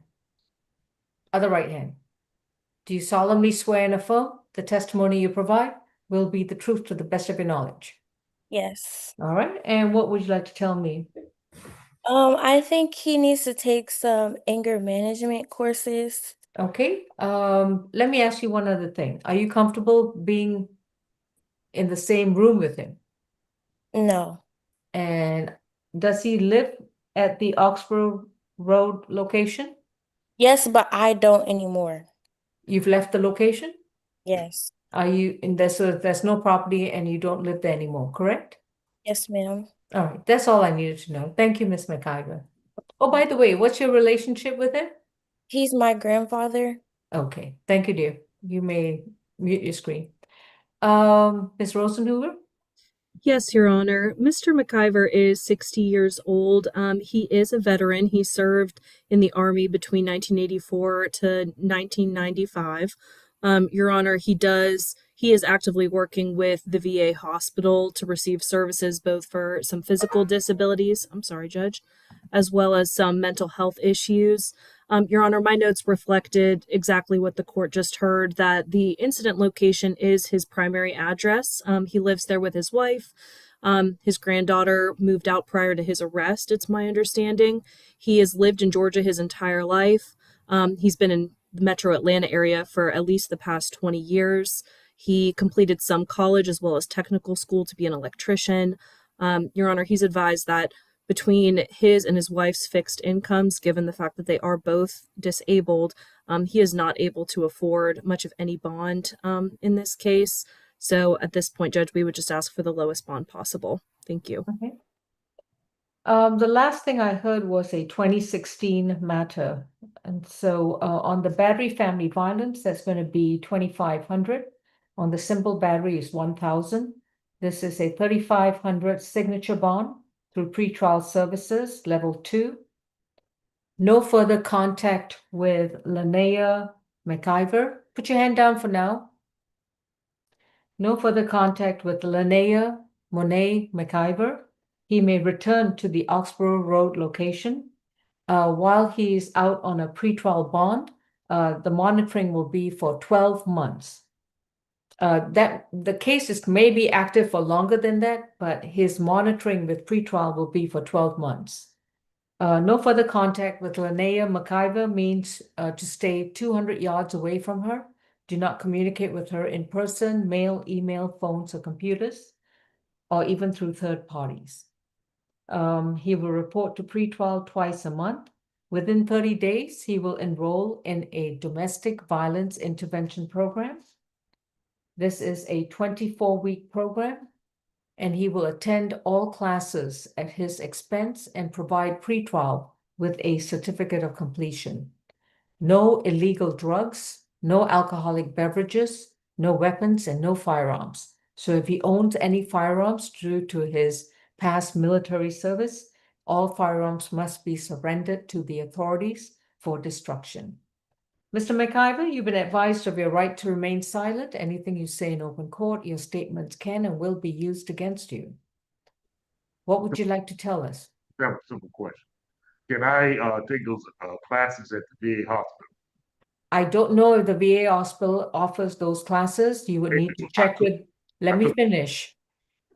You need to check with them and then present the curriculum to the pretrial officer to make sure that the program is acceptable.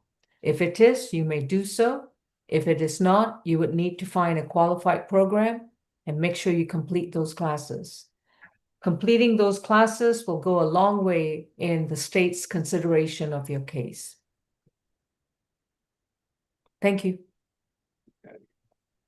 Number 34, Mr. Powell.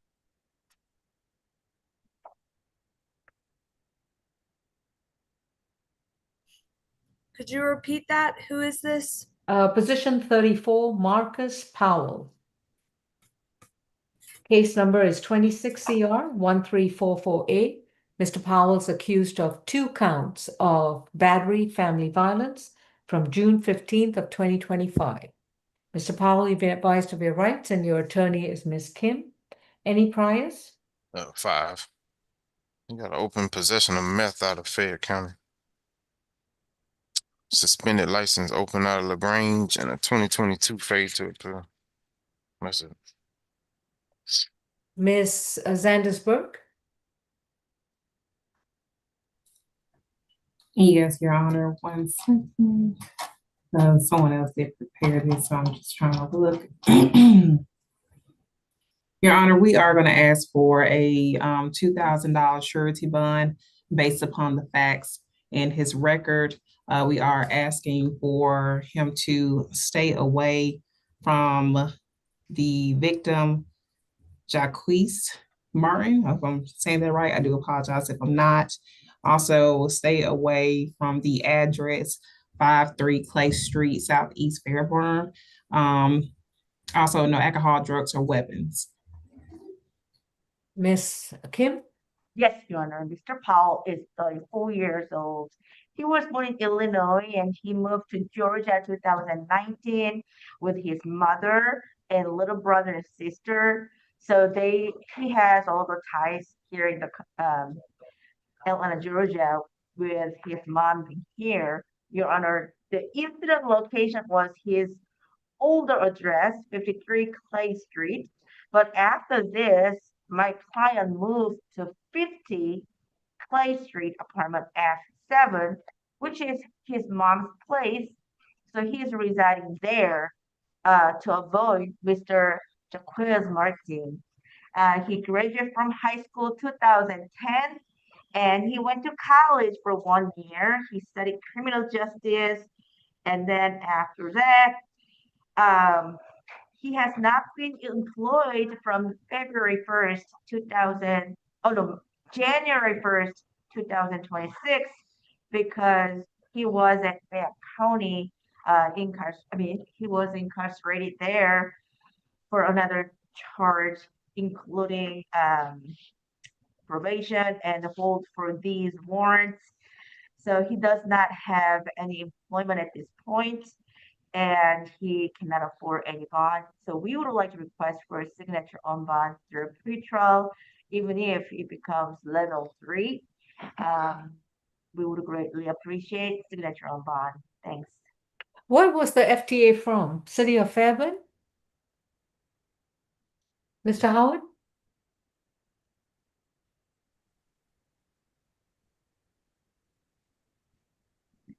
And Oh, I'm not talking about 2022. Yeah. Oh, I'm not sure. I didn't note it. I just noted the year in the charge. That's it. And Ms. Zandersburg, do you know why he was not arrested at the time of the incident? June of 2025, when the officer did speak with him at the incident.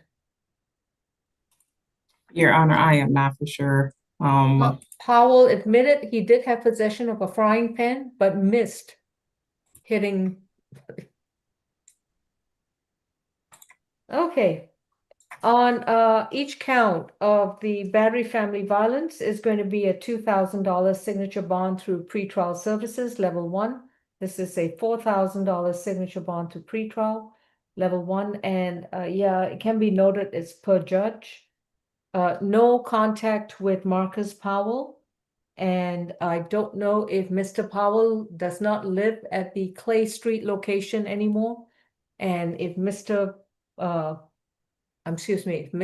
Martin does not live at the Clay Street location anymore. Did I say no further contact, Martin? I meant no further contact with Jacquees Martin.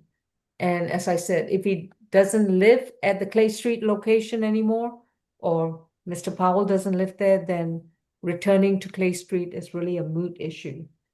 While he's on pretrial services, he will undergo a domestic violence intervention program within 30 days of being released, and he will complete all 24 weeks of classes at his expense. Shit overloaded. After that, nothing. And no illegal drugs, no alcohol, no weapons. And his next court date will be sent to his current address. Is that the Clay Street location? Apartment of 7.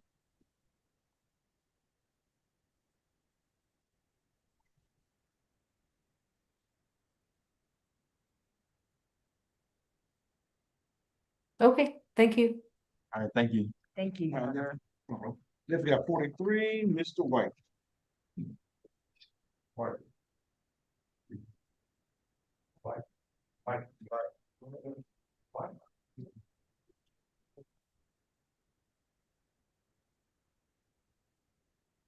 Gregory White.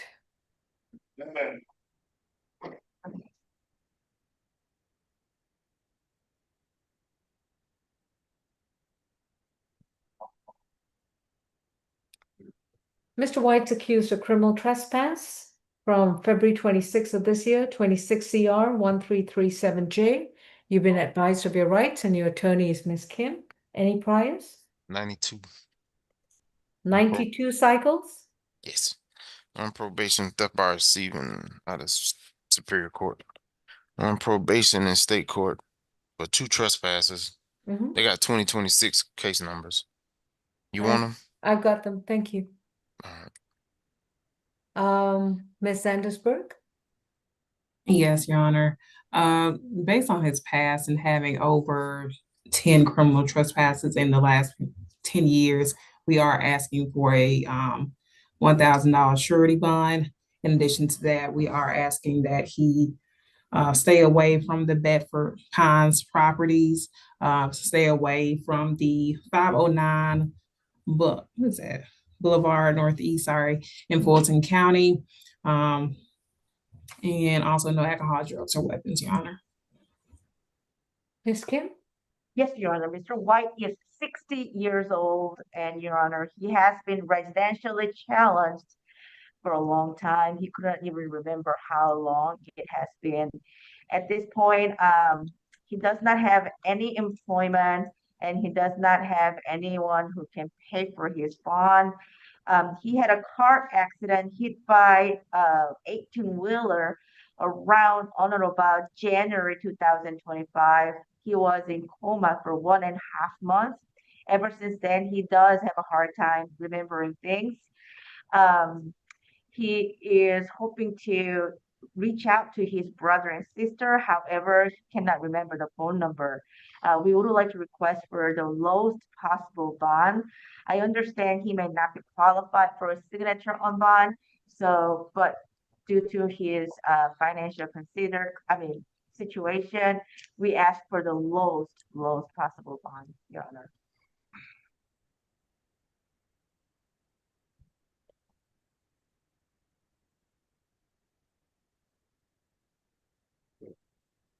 Mr. White, how much did I give you the last time? I don't forgot, man. I can't remember too good, man. How much did I give? You forgot the last 2 bonds I gave you? Yeah, man, because my mind, but actually got my mind mixed. I can't remember stuff. That's like forgetting my birthday. I remember I can't be forget probably be there too. $5 cash bond. Stay away from Bedford Pines. Next court date, March 12th. Thank you, Your Honor. Yeah, man. Thank you, man. Number 10, Mr. Davis.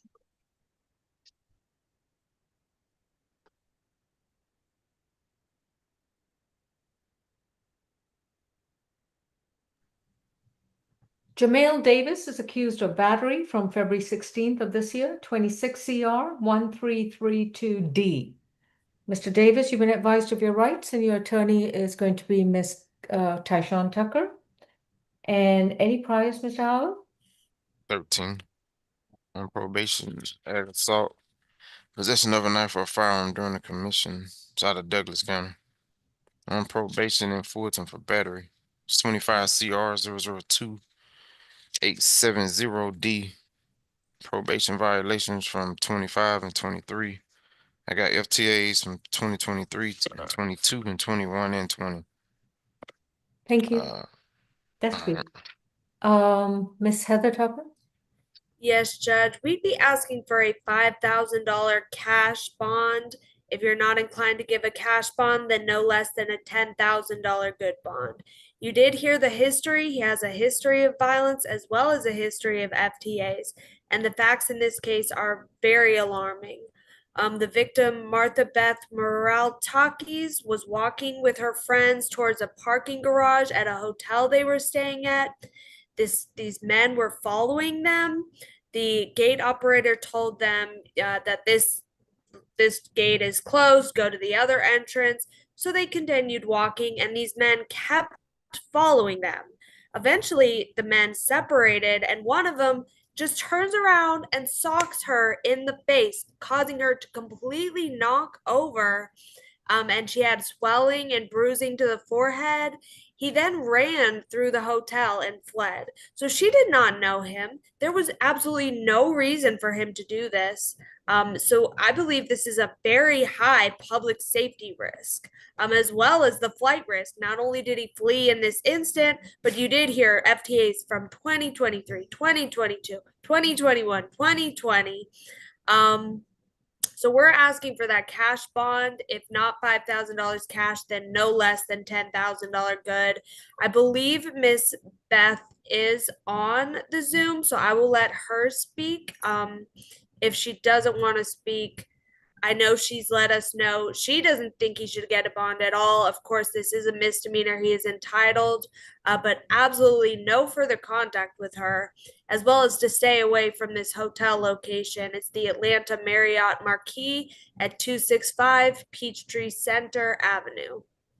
Miss Moraltakis, if you would like to contribute, please raise your right hand. Do you solemnly swear and affirm the testimony you provide will be the truth to the best of your knowledge? Yes, I do.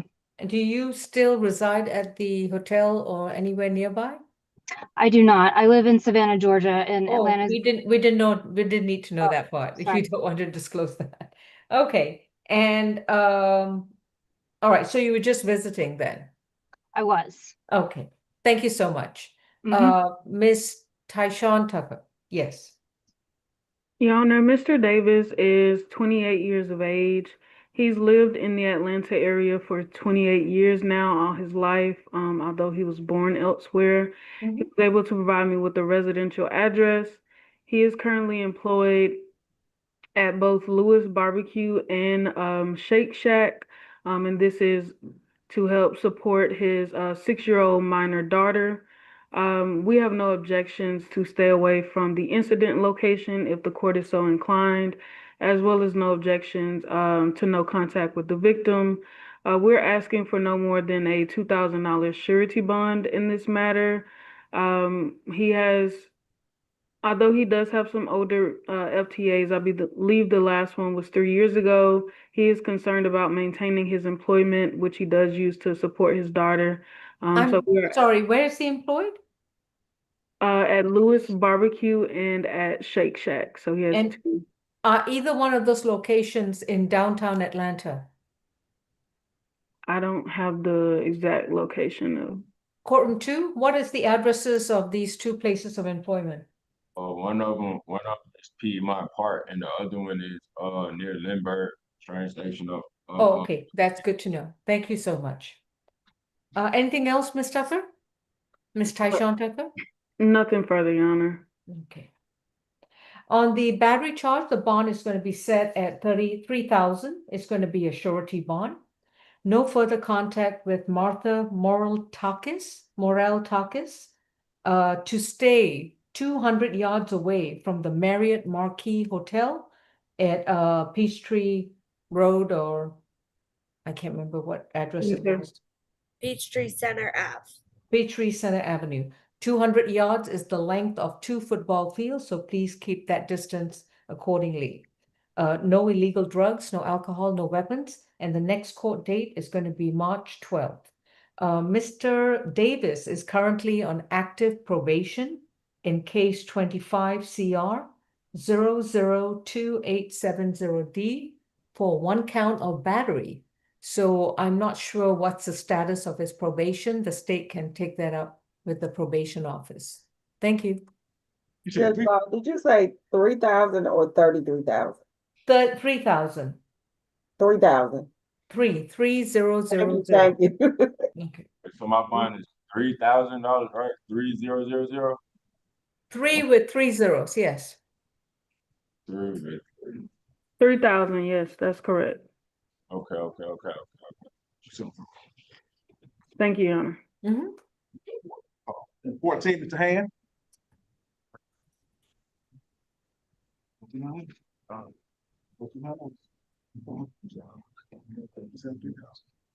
Daryl Han is accused of simple battery family violence from February 25th of this year, 26 CR 1305E. Mr. Han, you've been advised of your rights, and your attorney is going to be Ms. Tyshawn Tucker. Any priors? 33. 2022 robbery, simple battery, that was dismissed. Everything I got is dismissed. 2022 possession by a convicted felon. Criminal damage in the second. That's all. Those are convictions or dismissals? Dismissals. Okay, thank you. Ms. Sandersberg. Yes, Your Honor. In this case, we are asking for a stay away and no further contact with Miss Christia Moore. Also stay away from the 920 Gaston Street Southwest. We are asking for a $2,000 surety bond based on his 33 cycles that we have. Stay away from the AMCO station as well on 605 Boulevard in Atlanta. And also no alcohol, drugs, or weapons, Your Honor. Ms. Tyshawn Tucker? I don't know if the alleged victim is present. So, I'm sorry, did the state make a recommendation for the bond amount? I think. Yeah, I said 2,000. Okay. 2,000 surety. Okay, my apologies, I missed that. I think, is Miss Tamika Miller the alleged victim? Is No, Christina Moore? Can you hear me? You need to put your video on. I think somebody else put me off. Are you the alleged When I victim with started Daryl Han? No, some his sister, is stay away from 920 Jackson Street. That's his Hello? mom's address. Hello? That's not nothing to do with. Hello? Can you hear me? Are you the alleged?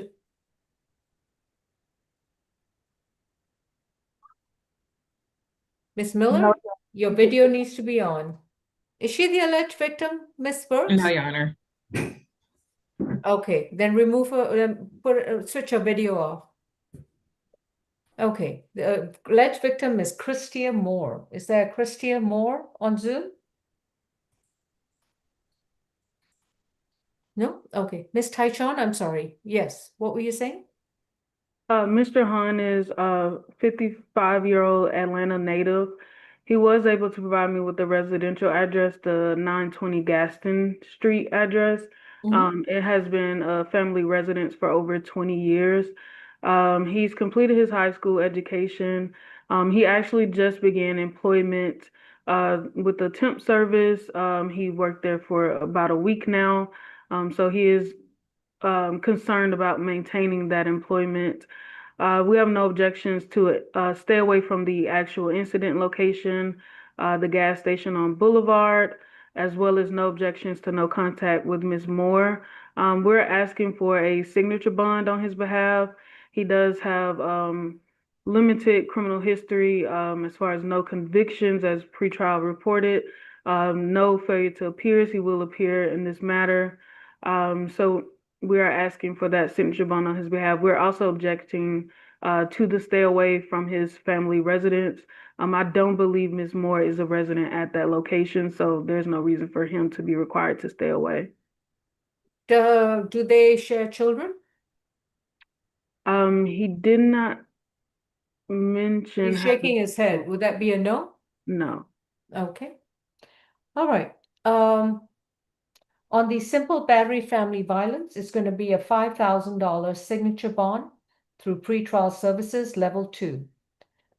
It will be a signature bond, but he will report to pretrial twice a month. He's to have no further contact with Krista Moore. He is to stay away from, what was that address? Gaston? It's 605 Boulevard, Amco gas station. No. The place where, because it appears from the warrant that they live together. Oh, he is to stay away. He needs to stay away from the Amco gas station at 605 Boulevard in Atlanta. But according to the warrant, apparently he lives with the alleged victim. And that address is I don't remember. I think it was Gaston Avenue. And Your Honor, if I may, my client is insisting that they do not live together. Okay, so this is what we'll do. He will stay away from 920 Gaston Street in Southwest Atlanta. He's allowed a one-time visit to the location with a police officer upon his release. If the police officer verifies that Miss Krista Moore does not live at the location, then he may return to the property. But if she is still living at the property, then Mr. Han would need to file a dispossessory action against her and wait till the marshals evict her from the property. His next court date will be sent to his mailing address. So within 30 days of being released, if Miss Moore is still living at Gaston, then he would need to provide us with a new mailing address, and it has to be within 30 days of being released. He reports to pretrial twice a month, and this will be for a minimum period of 12 months. Within 30 days of being released, he will also enroll in a domestic violence intervention program and complete all 24 weeks of classes at his expense. He will need to provide pretrial with his certificate of completion. Courtroom 2, please unmute. Mr. Han, you have a right to remain silent. Anything you choose to say can and will be used against you. Yes, sir? No, Your Honor, 923 Jackson Street is my residence, my mom's residence. Okay, but if she's living there. No, she don't live with me. All right, that's why I'm saying, that's why you need to listen. You are allowed a one-time visit to the property with a police officer escorting you. If the police officer verifies that she does not live there, you may return to the property. But if she is living there, then you need to give us a new mailing address within 30 days because you cannot live there until you have her legally evicted from the property. That's fine. You would need to speak to an attorney or look up on how to evict someone from your property. Yes, ma'am. Thank you. Thank you. Your Honor, I just want to get those numbers right again. Was it 9210? 920 Gaston Street, Southwest Atlanta, 30310. Thank you. Nice. Your Honor, may I speak? Tamika Miller, please start your video or prompt her to start a video. Okay. Are you involved in Daryl Han's case? So, Your Honor, Are you involved in Daryl Han's case? No, Your Honor. Okay, then wait till I address. Wait. Mute your screen, switch your video off. Next case. Number 15, Mr. Hines.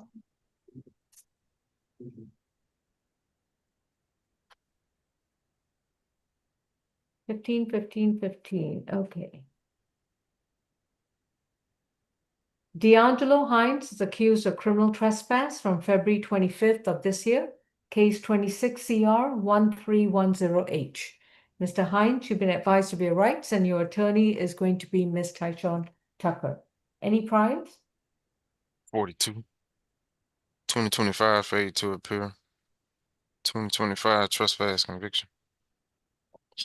2011 felony obstruction, terrorist threats conviction. That's it. Okay. Ms. Zanderbergs? Yes, Your Honor. In this case, we are asking for $1,000 surety bond. Also, stay away from the Georgia State University campus and all of its properties. Also, no drugs, alcohol, or weapons. Ms. Tucker? Yes, Your Honor. Mr. Hines is 54 years of age. He is an Atlanta native. He was able to provide me with a residential address. We're asking for the lowest bond that the court will allow in this matter.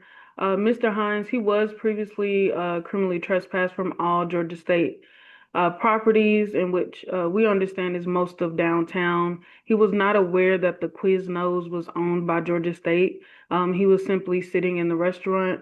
He also, the manager of the Quiznos there, pays him to take out the trash and do side work at their location. He expressed adamantly if he had any idea that the building was owned by Georgia State, he wouldn't have went to the restaurant. So we are asking that the court take that into consideration and set the lowest bond possible in this matter. On February 10th of this year, which is 17 days ago, Judge Morrow told him to stay away from all Georgia State University property. Right. So that takes up most of downtown Atlanta, most of it. So, Mr. Hines, if you don't know what is owned by Georgia State, stay away from downtown Atlanta. Simple as that. Your bond is going to be set at a $10 cash bond. Stay away from all GSU property. Your next court date is March 12th. You don't qualify for a signature bond because you've got a failure to appear. Please unmute. You've been advised of your right to remain silent. Please don't say anything unless you want it to be used against you. Anything to add? Yeah, I'm saying I just released from 14th County. I know. And you were told to stay away from all Georgia State University property. I've been working at selling restaurants when I got out, man. They didn't have no trespassing, no. You cannot get a job on any place that's near Georgia State or on Georgia State property. Well, not, and all the mountains, I didn't have no problem with it. That's all. $10 cash bond. All right, thank you. 48, Mr. McGawan. 28.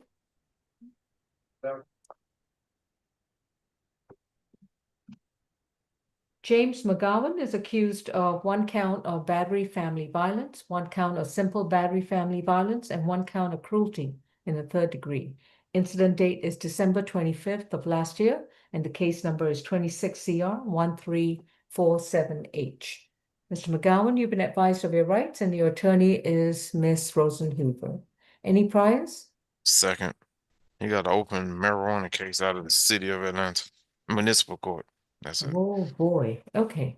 Ms. Tucker? Yes, Judge. We're asking for a $1,500 good bond on the battery family violence, a $500 good bond on the simple battery, and a $1,000 good bond on the cruelty, as well as to have no further contact with Miss Garlington. I'll have to find the full name. And no contact with their child, and to stay away from 2434 Meadow Park Drive. We're asking that based on the violence alleged in these facts. They have a 1-year-old daughter who was present during this altercation. Mr. McGawan approached the victim in an aggressive manner. She tried to push him away to create distance. She tried to walk away, but he followed her, then struck her in the face with a fist, causing her to fall all the way down. She did have friends and her mother at this juncture that were witnesses to this incident. And then as well as with the 1-year-old being there, these are disturbing facts. So we're asking for that $3,000 total good bond with conditions, no further contact and to stay away. Okay, I understand that she was at his residence. I don't know if they live together. Would that be correct? Oh, correct. This was his residence. Okay, and Miss Rosenhuber, well, let me first see. Mia Garlington, are you present on Zoom? Mia Garlington. All right, Miss Rosenhuber, on the battery family violence, that's going to be 2,500. The simple battery is going to be 1,500, and the cruelty in the third degree is 1,000. This is going to be a $5,000 signature bond through pretrial services level 1. No further contact with Mia Garlington. No further contact with the child or children that he shares with Miss Garlington. If he wishes to have any contact with the child or children, he would need to file a legitimation case and get a court-ordered parenting plan and custody rights. Within 30 days of being released, he will enroll and complete a domestic violence intervention program and complete all 24 weeks of classes at his expense. His pretrial monitoring at level 1 will be for 12 months. This is a 5,000 signature bond through pretrial services. If he violates the conditions or if he gets arrested again, the $5,000 signature bond will be surrendered and converted to either a surety bond or a cash bond. Thank you.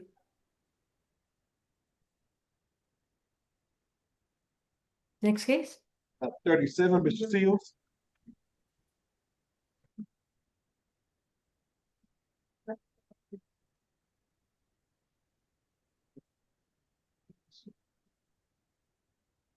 Rashad Seals is accused of criminal trespass causing damage to property and violations of rules regarding pedestrian in roadway. Mr. Seals, you've been advised of your rights. Your attorney is going to be Ms. Kim. Your case number is going to be 26 CR 1335. I think it was, oh yeah, it was E. Mr. Howard? 10. Got an open case for obstruction, not a Leiddon. On probation for robbery, ag assault. 18 SC 160858. What else? Got another ag assault, 18 SC 161139. 2021 FTA, 2018 FTA, 2017 failure to appear. Okay.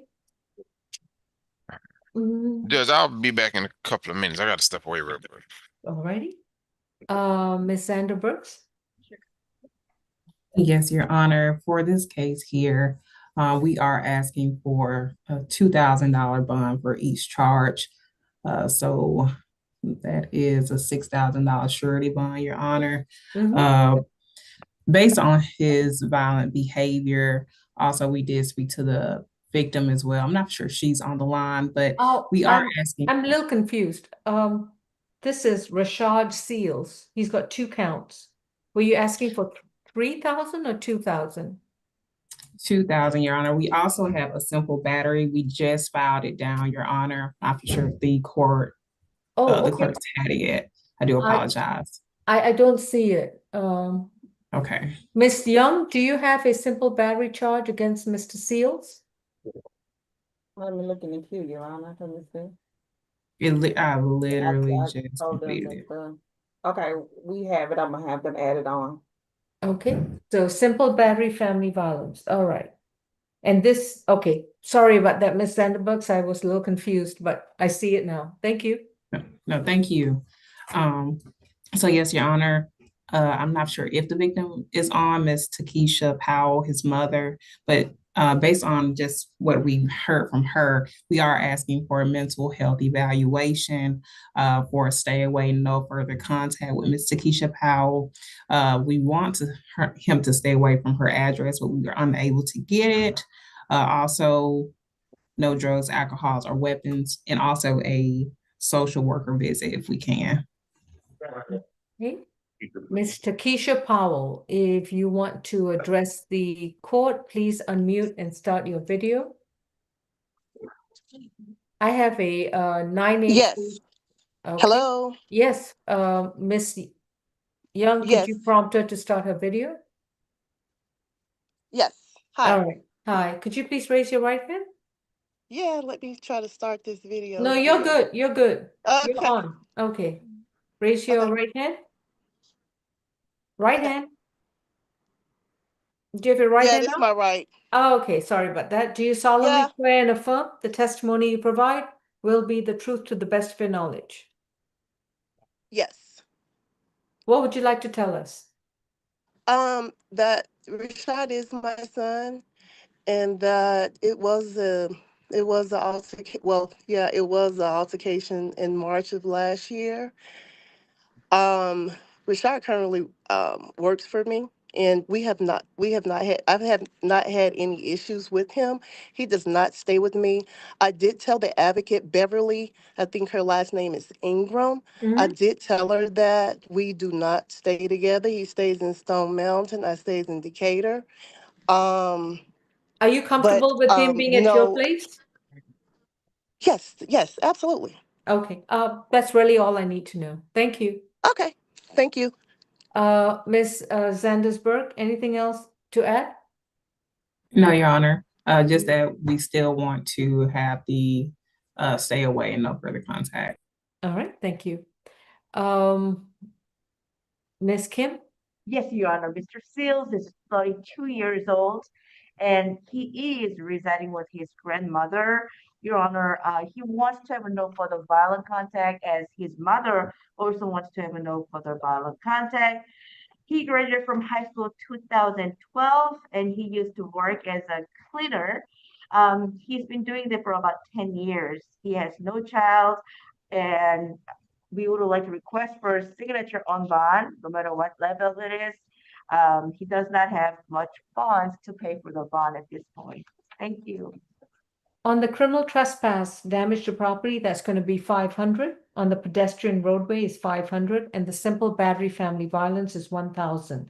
This is a 2,000 signature bond through pretrial level 1. No violent contact with Takesha Powell. He needs to be compliant with all MH treatment and medication. And he reports to pretrial once a month. And he needs to complete 4 anger awareness classes within 6 months of being on pretrial monitoring. Jenkins. Next court date will be sent to his current address. Thank you. Next guy, number 5, Mr. Boone.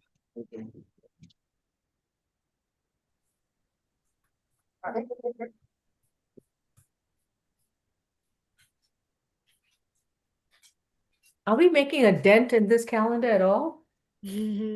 Okay.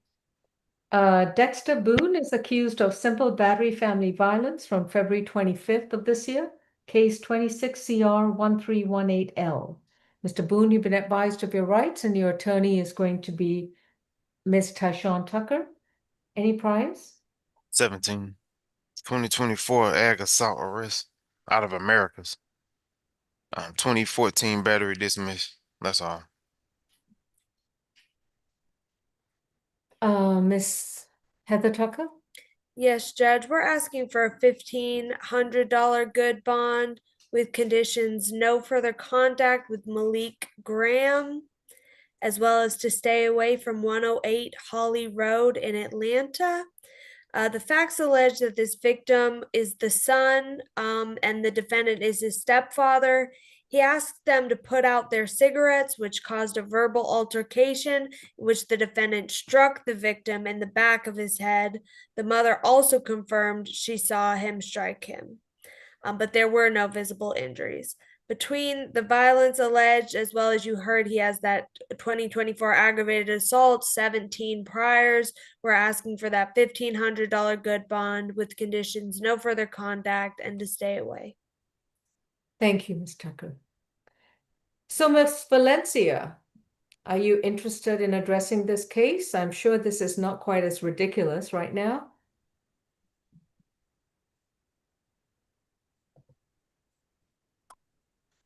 Yes, I'm interested in. Start your video, or if the host will prompt her with a video. Okay. Yes, I'm interested in No, addressing this case. no, you're going to listen to me first. Okay, I'm sorry. First, we need light in your room so we Hold can see on. who we are addressing. Draw your curtains and face the window. Okay. I'm sorry, not dressed. Yeah.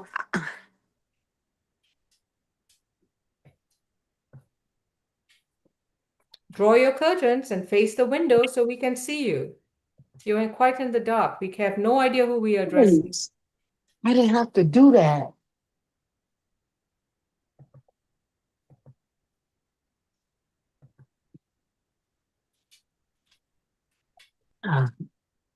Hello, ma'am. I'm sorry. I guess at this juncture, I can say this is ridiculous, right? If everybody would like to look at her chat.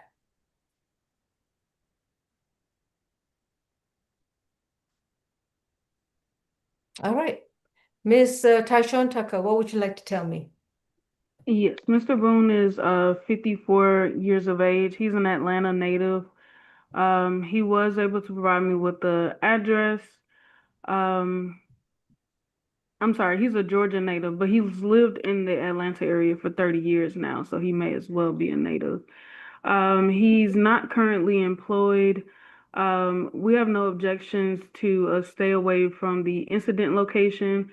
We would just ask for a one-time police escort to the property to pick up his remaining property. He did reside there for 3 years. No objection to no contact with the alleged victim in this case. We are requesting a signature bond on his behalf. He does not have any recent failure to appears. He will reappear to court in this matter. He was approved for a pretrial release level 1, so he does not require heavy monitoring, or at least according to pretrial. Keeps your knees straight. Okay. Until we can get this. Okay, sorry about that, Ms. Tucker. And as described by ASG Tucker, there were no injuries sustained in this matter. So we would, of course, be requesting the signature bond. All right. So where does he reside now? At 108 Holcomb Road? That is his current address. That's also the incident location, but he is willing to relocate if the court orders a stay away. All right. All right, last call for Miss Valencia, if she wants to address this case. Was she, She wasn't involved in the incident. All right, Miss Valencia, we cannot see you. We can barely see you. Do you have a room with some light?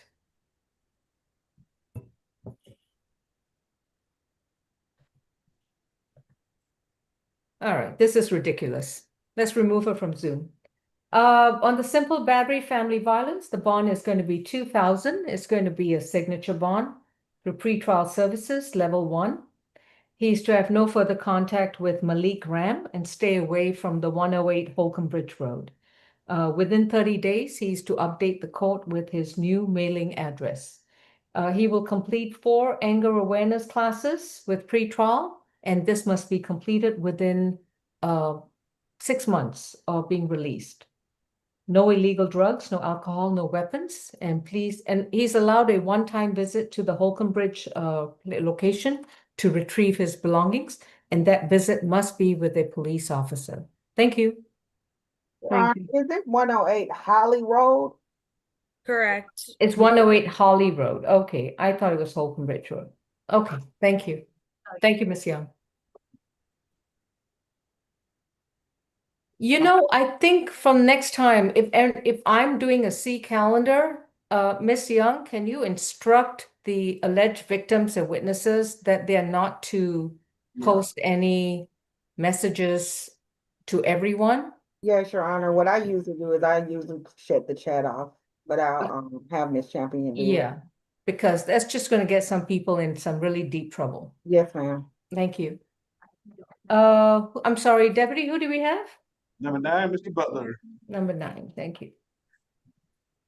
Jacobus Butler is accused of criminal trespass causing damage to property from December 10th of last year, 26 CR 1330Y. Mr. Butler, you've been advised of your rights and your attorney is going to be Ms. Tyshawn Tucker. Any priors? He went to felony earlier. He got 19 total. He's out on pretrial criminal damage in his second degree. That's a 10% bond. Simple battery, reckless conduct, 25 CR 000383Y. Got an open burglary out of Gwinnett. On probation in the cab. Battery DV. Got FTAs from 24 and 23. Okay. And a 2021 battery DV trespass DV conviction. Thank you. That's it. Ms. Heather Tucker? Yes, Judge, you heard he went to felony first appearance earlier. That was for criminal damage in the first. He's also on probation for criminal damage in the second. And of course, he's alleged today with criminal damage, with criminal trespass. The facts allege that he kicked in the victim Gregory Kendrick's door. And so for that reason, based on the history, we'd be asking for a $1,500 good bond, as well as no further contact with Gregory Kendrick, and to stay away from 2615 Roosevelt Highway in Atlanta. That's Kendrick with the K, right? Kendrick. Okay, thank you. Ms. Tyshawn Tucker? Yes, Mr. Butler is 38 years of age. He was able to provide me with a residential address. He has lived in the Atlanta area since 2019. He's completed his high school education. However, he's not currently employed. He was actually transferred here from DeKalb County. He's been incarcerated since January 29th. So he has not made any income during this time and would therefore not be able to afford an additional bond. So we are asking for a signature bond on his behalf if the court finds it appropriate. If nothing else, the current bond is set at $1,000 surety. So we will ask that that not be increased. Yeah, I'm going to go with the $1,000 surety bond. To stay away from 2615 Roosevelt Highway location and to have no further contact with Gregory Kendrick. His next court date is March 12th, and we will reset that case to March 12th along with 25 CR 000383Y. Courtroom 2, please unmute.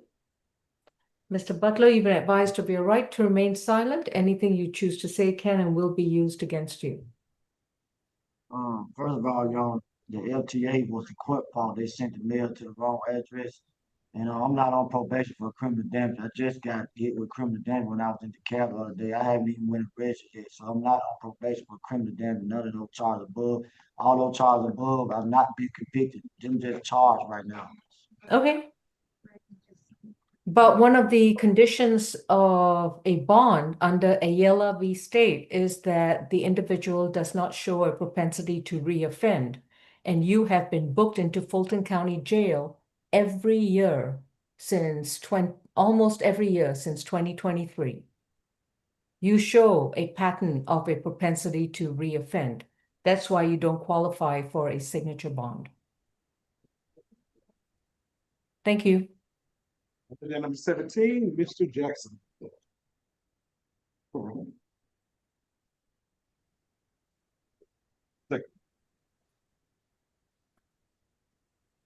Derek Jackson's accused of battery family violence, simple assault family violence, and terroristic threats and acts.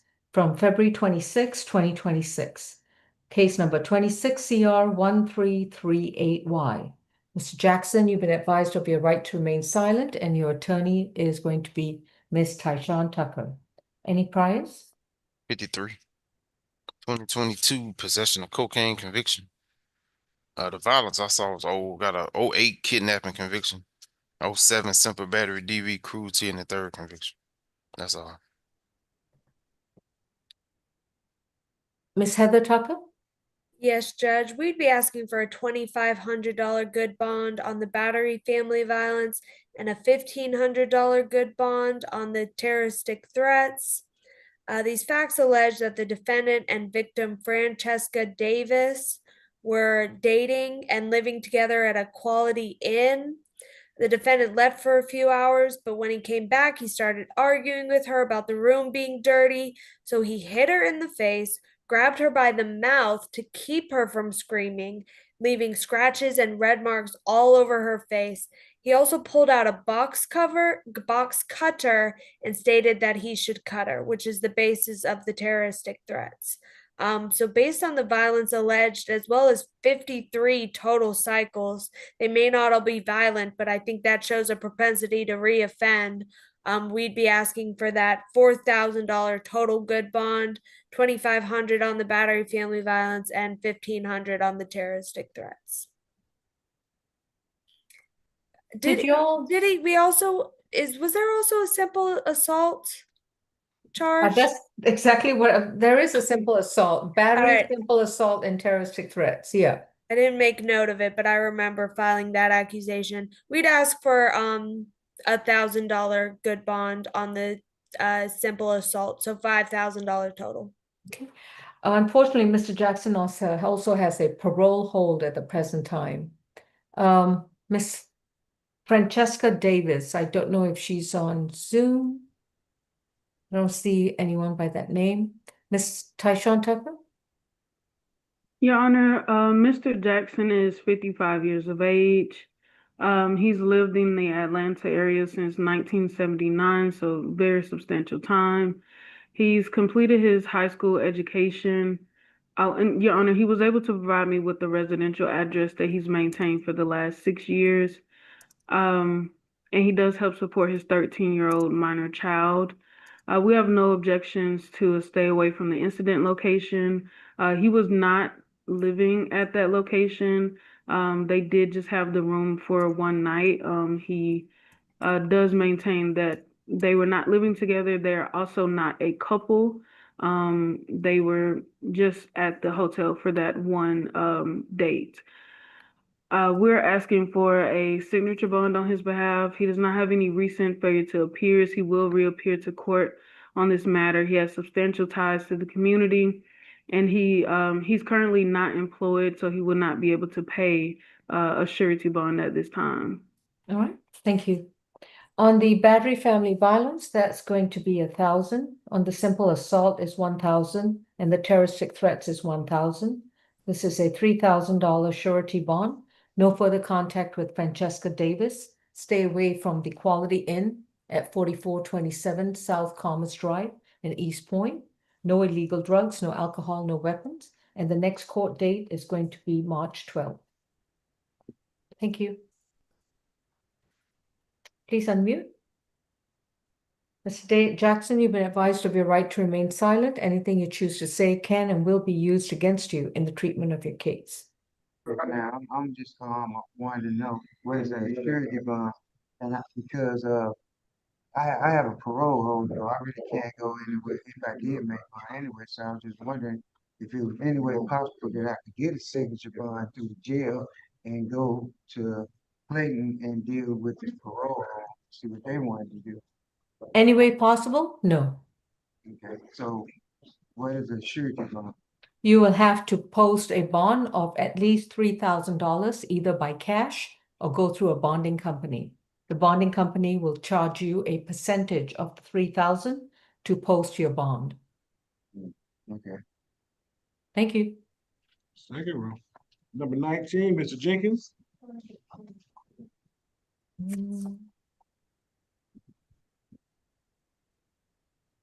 State v. Shadarius Devonta Jenkins from January 30th of this year, 26 CR 1342J.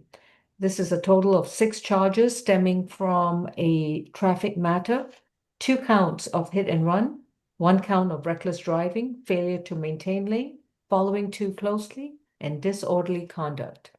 Mr. Jenkins, you've been advised of your rights, and your attorney is going to be Ms. Rosenhuber. Any priors? 10. 2021 obstruction conviction. 21 failure to appear. 2020 possession of a stolen vehicle conviction. 2015 fleeing an officer, DUI, theft by receiving, hit and run, suspended license. It's all one arrest. Possession of a knife or a firearm during a commission. False report of theft. First offender. That's all. Miss Heather Tucker?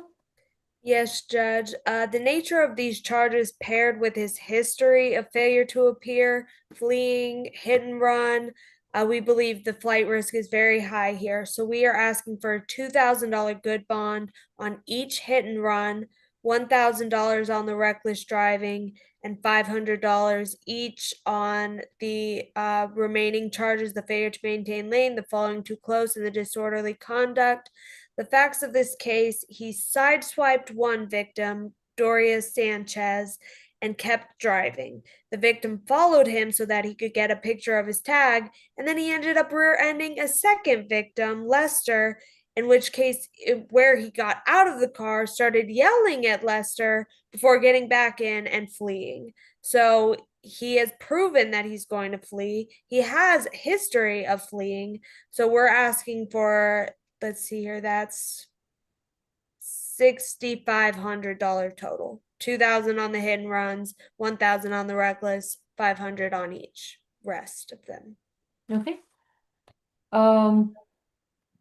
Ms. Rosenhuber? Yes, Your Honor. Mr. Jenkins is 29 years old. He has resided at the address on file for him for several years now. He lives there with his mother and his two daughters, aged 5 and 8, who he's currently caring for and taking to and from school. He is a lifelong Georgia resident. He has earned his bachelor's degree in business management from Montana State University. And Your Honor, we're just requesting a reasonable bond in this case. Okay. On the hit and run and the reckless driving are 1,000 each. The failure to maintain lane, following too closely, and disorderly conduct are 500 each. This is going to be a 4,500 surety bond. No driving unless he has a valid driver's license, adequate insurance, and proper registration. No illegal drugs, no alcohol, no weapons. He's also to have no contact with Thomas Sanchez and Annis, Annis Lester, unless it's communication through an attorney or through the insurance company. Thank you. Next court date's March 12th. This is number 20, Mr. Johnson.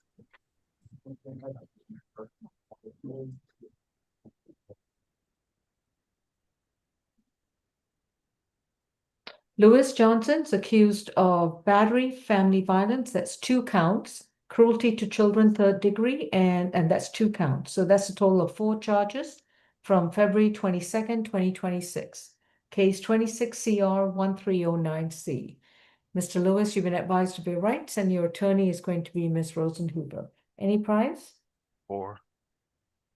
You got an open burglary, 1st degree, trespass, theft by receiving, criminal attempt to commit a felony, possession of alcohol below legal age.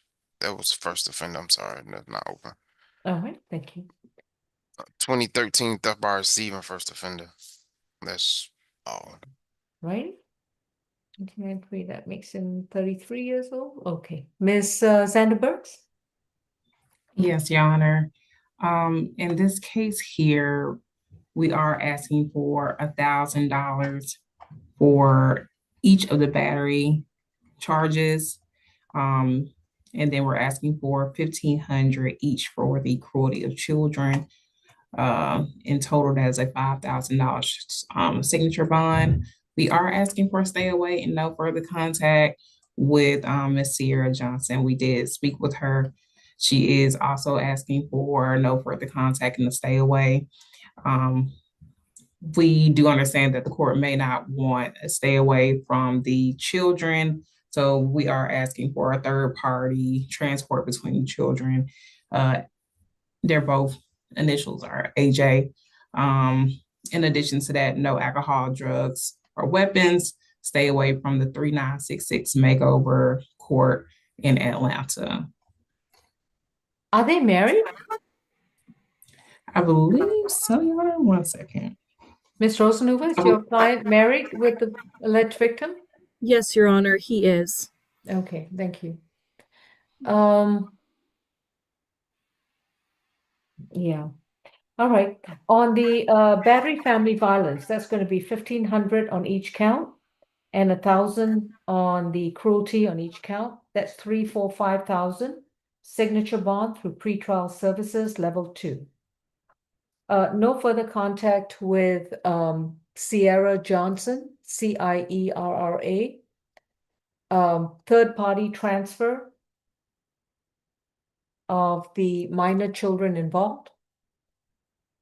No illegal drugs, no alcohol, and no weapons. He's also to stay away from 3966 Makeover Court in Atlanta, Georgia.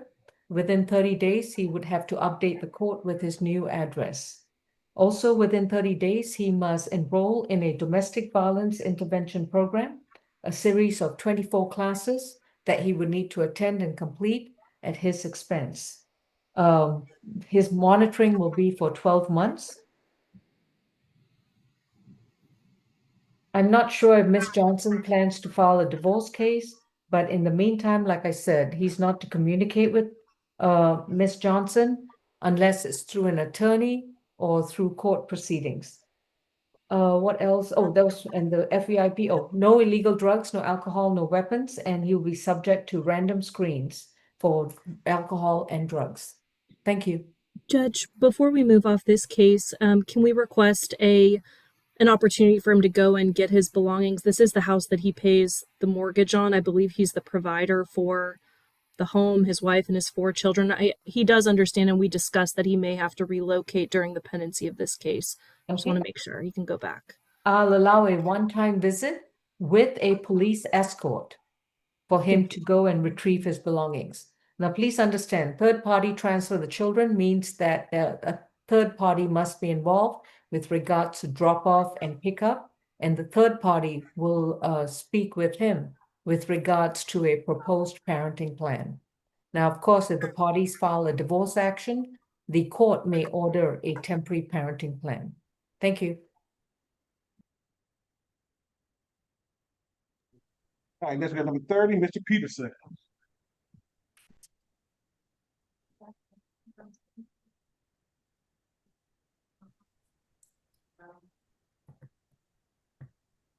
Okay. Armas Peterson's accused of criminal trespass and fair evasion from February 25th of this year, 26 CR 1315C. Mr. Peterson, you've been advised of your rights and your attorney is Ms. Kim. Any priors? 70 plus. On probation out of DeKalb, trespass. On probation out of Richmond County, cruelty in the first. Okay, thank you. Ms. Tucker, what's the bond recommendation? Yes, Judge, because of the history, I cannot recommend a signature bond. I would ask for a $500 good bond on each count, as well as a stay away from MARTA. He does have a permanent ban from MARTA. Thank you. Anything to add, Ms. Kim? Yes, Your Honor. Mr. Peterson is 39 years old and he is currently residing with his cousin. He came to Georgia about 6 months ago, and he says that he's working part-time at McDonald's, but his income is low enough for qualifying for public defender services, Your Honor. After the 11th grade, he has been trying to get his GED. He has 2 minor children here in Georgia, 5 years and 6 years old. So he really needs to get his job back. He's afraid of losing his job, and we would like to request for a signature on bond. I understand that he's not qualified for a signature on bond because of previous history, then we ask for the lowest possible bond, $10 cash. Thank you. On the criminal trespass is going to be $25. On the fair evasion is $25. It's a $50 cash bond. Stay away from all model property. He is on a permanent ban, which means he has to stay away from all model stations, buses, trains, and any of the model facilities. Next court date is March 12th.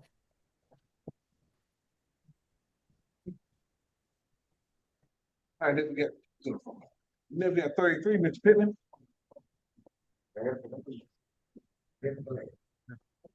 Chase Pitman is accused of fair evasion and criminal trespass from February 24 of this year, 26 CR 1277G. You've been advised of your rights and your attorney is Ms. Kim. Any priors? 31. Got open trespass. Got another open trespass. On probation for robbery. And 3 counts of theft by deception out of Coweta County. Thank you. Ms. Vanderbergs? I was trying to speak for Armas, but they wouldn't let me speak. I'm sorry, Robin Peterson?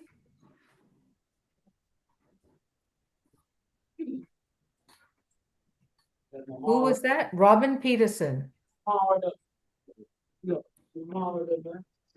Yeah, All right. it was Robin Peterson. To ask her to unmute. She said we wouldn't let her speak. Oh, we're trying to unmute her, but she's not speaking. I said, yeah.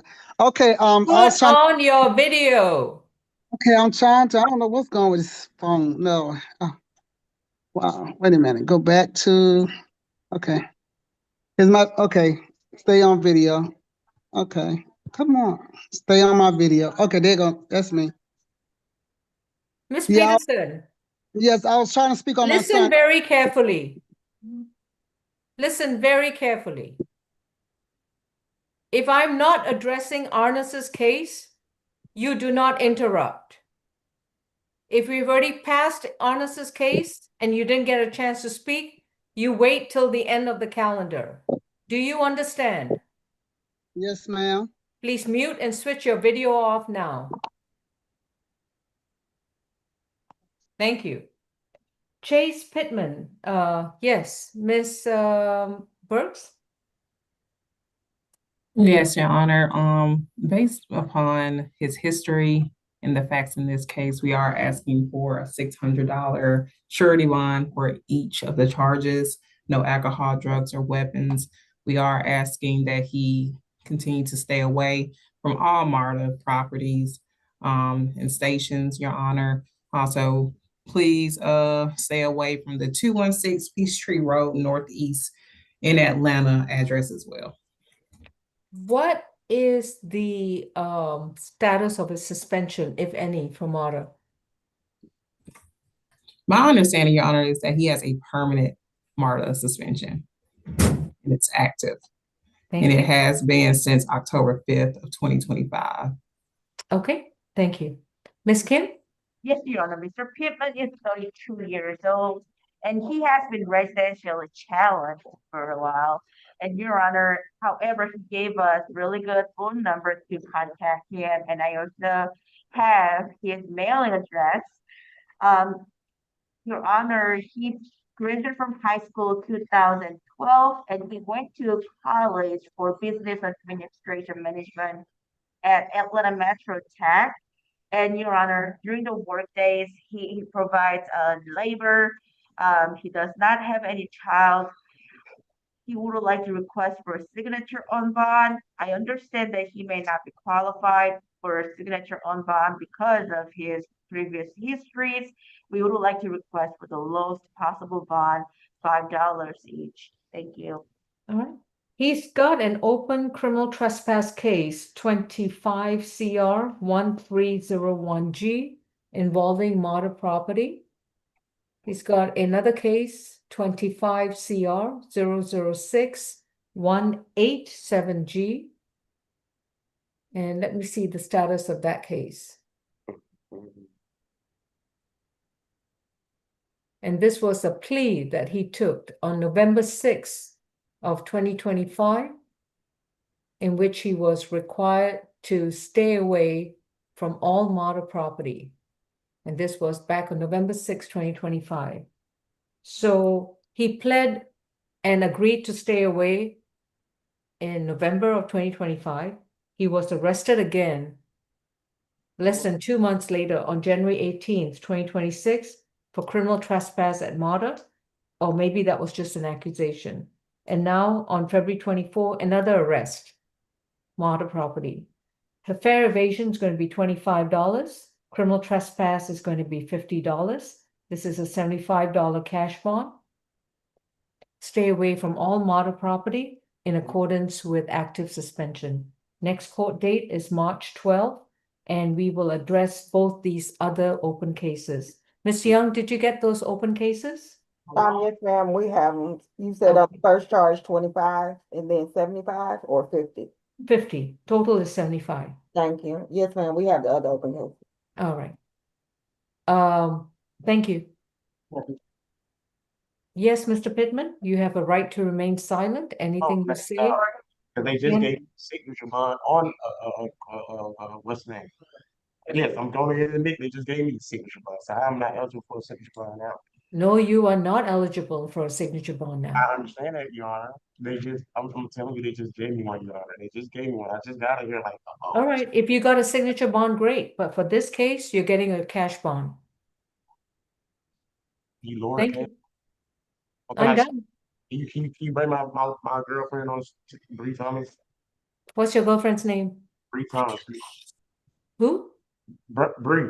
Oh, Bree Thomas. Oh, all right. Miss Thomas, did you want to say something for Mr. Pitman? Yes. All right, start your video.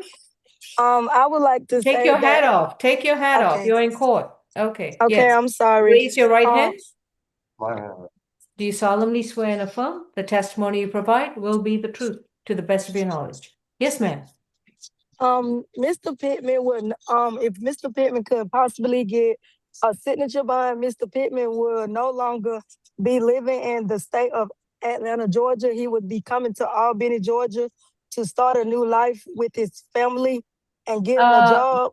Let me stop you right there. If he's no longer living in the state of Georgia, Albany is still in Georgia. Oh, he's gonna be staying in Albany, Georgia in March. I'm gonna be coming to get him, so he will be no longer on Marble, be able to be on Marble property. He won't be on the property. Okay. As soon as you post his $75 cash bond, you'll be able to release him from jail. They come get me, baby. Okay. Thank you. $5, please. But his next court date is March 12th, and we will be addressing this case as well as his other open case. Thank you. Okay, good. Okay. They come get me, baby. Come on. I'll tell you how the SOB. Okay, that was hard, bro. Next case? No other cases? Okay. What's up, people, Aprils? All right, sir. Thank you. Position number 1, Arister in position 2 and 3. For Arister, 5,000, 10,000, and 10,000 surety bonds with an ankle monitor for 24 months. Position 4, Aravello Martinez is a 5,500 signature bond through pretrial level 3. Position 5, Boone is a 2,000 signature bond through pretrial level 1. 6, Brown is a 2,000 signature bond through pretrial level 2. 7, London Brown is a $2,500 surety, March 12th. Position 8, Kuran Buchanan. Was he released? Was he? He was a waiver. Is a waiver? Okay. Kuran Buchanan, 26 CR 1329K, accused of hit and run, improper backing, and giving false info. Any priors, Mr. Brown? You talking to me? Yeah. Oh, who is Mr. Mr. Brown? Howard, excuse Oh, me. I'm sorry. 26 total. I don't know why I said Mr. Brown. Okay. Go ahead. 26 6 total. Okay. Man, they got this in all caps. He got to open 25 PI 004 534. Possession of a controlled substance. Driving without valid license. possession of drug-related objects and obscured or missing license plate. Okay. Also, possession of a firearm by convicted felon. Excuse me. That's open out of Henry County. On probation for interference with government property out of Doherty County. Wanted out of Doherty County. That's all. Ms. Tucker? Yes, Judge. We're asking for a $2,500 good bond on the hit and Oh, I'm sorry, Ms. Tucker's freezing up.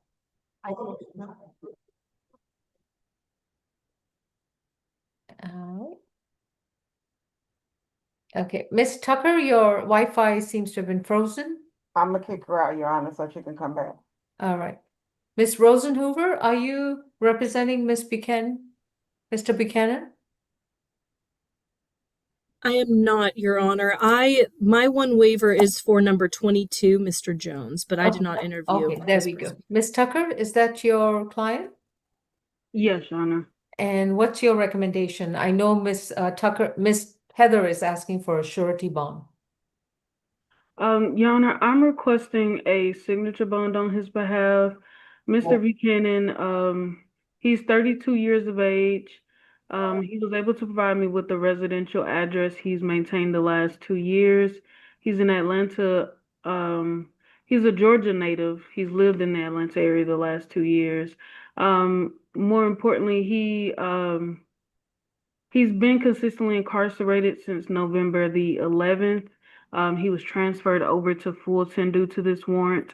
So he's not accumulated any income over the last few months. He would not be able to afford or post a surety bond in this matter. So we are requesting a signature bond on his behalf.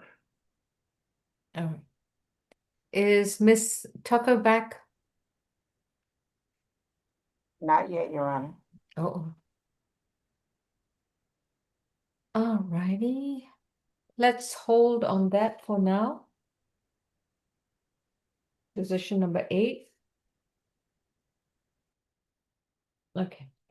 Position number 9 is $100. No, sorry, was it $1,000 surety bond or $100 cash bond?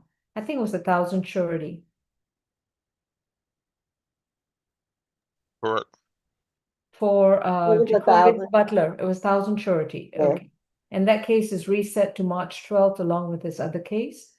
Position 10, Jamal Davis is a 3,000 surety, reset March 12th. Position 11, Shaquila Earl is a 2,000 signature bond through pretrial level 1. Position 12, Jake Fiegels, is that a waiver? Yes, Your Honor. Okay, and who's the prosecutor? Is it Miss Miss Zanderbergs? Okay. This is Jake Fiegels, 26 CR 1287J. Any priors? Oh, he got over 90. 2024 trespass, disorderly conduct. 21 theft by taking conviction. 2018 FTA. He got 2 FTAs from 2018. Okay. 2018, I got 2 trespass convictions. He was homeless. That's all.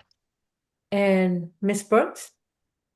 Yes, Your just Honor, based on the just one second. Miss Heather Tucker, we're going to get back with position 8 in a couple of minutes. Yes, Miss Zanderberg, go ahead. Yes, Your Honor, we are asking for a $2,000 surety bond for the disorderly conduct based on the FTAs in his criminal history. Miss Kim? Yes, Your Honor. Mr. Fiegels is 49 years old, and he has been residentially challenged for a long time, and he has been a frequent resident here at Fulton County, and he was actually a client for PD Paul Patel's for competency calendar. So we would like to request that he will be reset for competency calendar at 11 a.m. Okay. Bond set at 500 surety bond. Next court date will be next Thursday available? 1 second, Your Honor. We have 10 on there, and then we have 46 on the regular calendar. On the competency, how many do we have? 10. 10. Okay, let's go ahead and add it to the March 5th, 11 a.m. calendar. Yes, ma'am. Okay. All right, position 13 is Jennifer Graham, is a 1,500 surety bond, reset date March 12th, along with her other open case. Position 14, Daryl Han, is a 5,000 signature bond through pretrial level 2. And that was, we're going to take a stop at position 14, go back to position 8. Miss Heather Tucker for Kuran Buchanan. Miss Treshawn Tucker is asking for a signature bond. And you were recommending a surety bond. Anything else to add? Just based on the fact that he's got multiple recent history. I have 4 cases from 2025, as well as the flight risk. We're, still requesting that $3,500 bid bond. Okay. On the hit and run, it's going to be 1,000. The improper backing is 250. The giving false information is 250. This is a $1,500 surety bond. Next court date is March 12th. No driving unless he has a valid driver's license, adequate insurance, and proper registration. Moving on to position 15, D'Angelo Hines is a $10 cash bond, March 12th. 16, Holsey is a $1,500 surety bond, reset March 12th. 17, Jackson is a $3,000 surety bond, reset March 12th. 18, Jenkins is a 2,000 signature bond through pretrial, level 1. 19, Shadarius Jenkins, and that's a 4,500 surety bond, reset March 12th. 20, Lewis Johnson is a 5,000 signature bond through pretrial, level 2. 21, 22, and 23 have not been addressed. Let's start with Chad Jones, 21. I'm sorry, Miss Kim, what was that? Oh, it is waiver of appearance, Your Honor. I am representing Mr. Jones. Okay, so Chad Jones, 26 CR 1219L, accused of simple battery, criminal trespass, and theft by shoplifting. Any 20 client? 24. 2024 trespass obstruction conviction. 2024 failure to appear. 2024 trespass conviction. 2017 trespass conviction. Thank you. Miss Zandersberg or Miss Tucker? I do apologize. What was the position? This is 21, Chad Jones. Shoplifting, trespass, simple battery, 24 cycles. Your Honor, we are asking for $1,000 for each charge, 1,000 for the battery, 1,000 for the criminal trespass, and 1,000 for the theft by shoplifting. We are asking for a surety bond as well. No alcohol, drugs, or weapons. We would ask that he stay away from the BP gas station. Also stay away from Ahmed Barwin. I do apologize. I'm pretty sure I'm butchering that. Also, no further contact with Ahmed as well. Let's see. And that is all, Your Honor. Okay. Miss Kim? Yes, Mr. Jones is 46 years old, and he does have a mailing address, Your Honor, even though he is struggling with residential challenges. He gave me his brother's phone number as a contact information, and even though he was born in Pennsylvania, he resides here in Georgia for the last 17 years.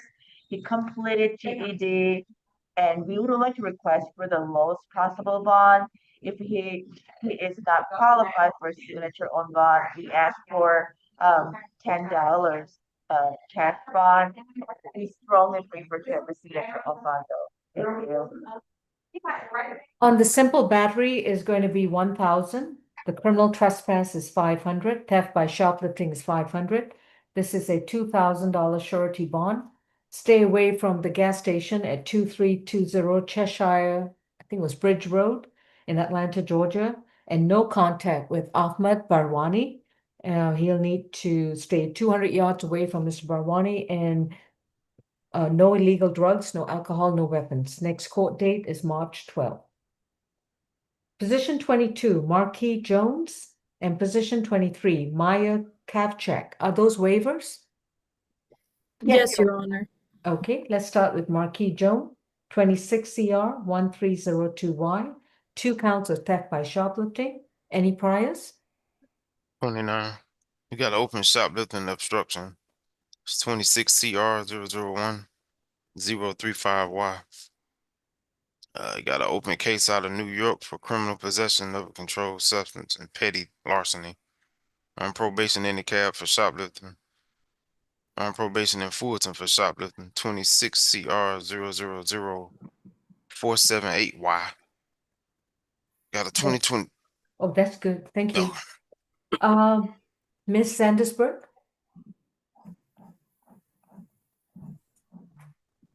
And we are talking about 22, correct, Jones? Correct.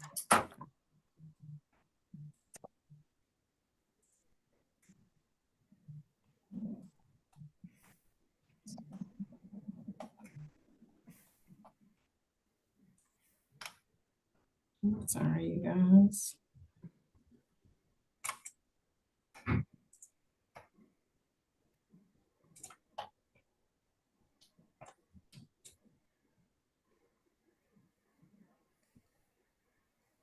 Do you have it, Miss Burks?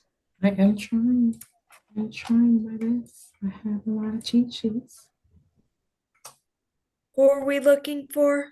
Marquis Jones. I found Jones. Okay. Okay, here we go. So, Your Honor, we're asking for a $1,500 surety bond for both charges, $3,000 in total. We're asking for an anti-theft course as well. Stay away from the CVS location. That is the 2429 MLK Junior Drive, Southwest Atlanta. Also, we're asking for a social worker visit. Ms. Rosenhuber? Yes, Your Honor. Mr. Jones is 33 years old. He does have a stable address on file where he resides with his great aunt, his brother, and sister. He's resided in Georgia for the past 10 years. He made it to the 10th grade and earned his GED. He currently receives a Social Security check for his mental health diagnosis, and he receives treatment at 10 Park Place. Your Honor, he advised me that he only has $20 to put towards a bond right now. And so any dollar amount higher than that will keep him in custody. Thank you. Okay. On the theft by shoplifting, it's going to be $500 on each count. This is a $1,000 surety bond. Next court date is going to be March 12th. He will need a social worker visit in order to address any MH or BH issues. And we're going to reset this case to March 12th along with 26 CR 001-035Y. Thank you. Next one I have is Maya Marie Kavchak. Yes. Yes. Is that a waiver as well? Okay. Yes, Your Honor. And her case is 26 CR 1284C, battery family violence and simple battery family violence. Who is Mr. Salinas? That Which case is me, are you here for? for Maya Marie Kavchak. Okay. Yeah, please remain on the screen. Thank you. All right. Third. Yes, Mr. Howard? Third arrest. Got an open Superior Court case. False report of theft or conversion of a motor vehicle. Hit and run, failure to maintain lane, suspended license. 2017 simple assault. It was dismissed. That's all I have. All right, thank you. Ms. Xander Burks, what's your recommendation for Ms. Maya Kavchak? Yes, Your Honor, we are asking for a $2,000 surety bond for the battery, $2,000 surety bond for the simple battery, so $4,000 surety bond. Also, stay away and no further contact with Mr. Giovanni, who is on the line today. Also, We are asking to stay away from the address 38 Long Street, East Point, and no alcohol, drugs, or weapons. All right. Mr. Salinas, please raise your right hand. Do you solemnly swear and affirm the testimony you provide will be the truth to the best of your knowledge? I do. All right. And what would you like to tell us? I just want to just give testimony to Maya's mental health. Oh, no, we're not addressing that in open court. Okay, I just want to mention that that Maya, well, she struggles with memory, and I know her prior case. She needed to pay court fees. I know she's gonna struggle to like, she has to sign an agreement and pay that court fee. I'm willing to pay that court fee, and I was just looking to see if there's anything I can do for this to get dismissed. Any charges. Are you comfortable with her being back home with you? If she's willing to do that, yeah. I don't know what she's willing to do. I'm asking you, are you Yes. comfortable with her being home with you? Otherwise, she'll be required to have no contact with you. Yes, I'm comfortable. And you feel safe? Yeah. And is she undergoing any MH treatment right now? Yeah, she's seen therapists, psychiatrists. She's been able to help, but we've been a couple for 8 months, and we've been navigating that for a while now. She's Okay. been, you know. I just want to know whether she has an ongoing medical services. All right, Miss Kim, anything to add? Miss Kovchuk is 32 years old, and Your Honor, she wants to have no further violent contact with her boyfriend.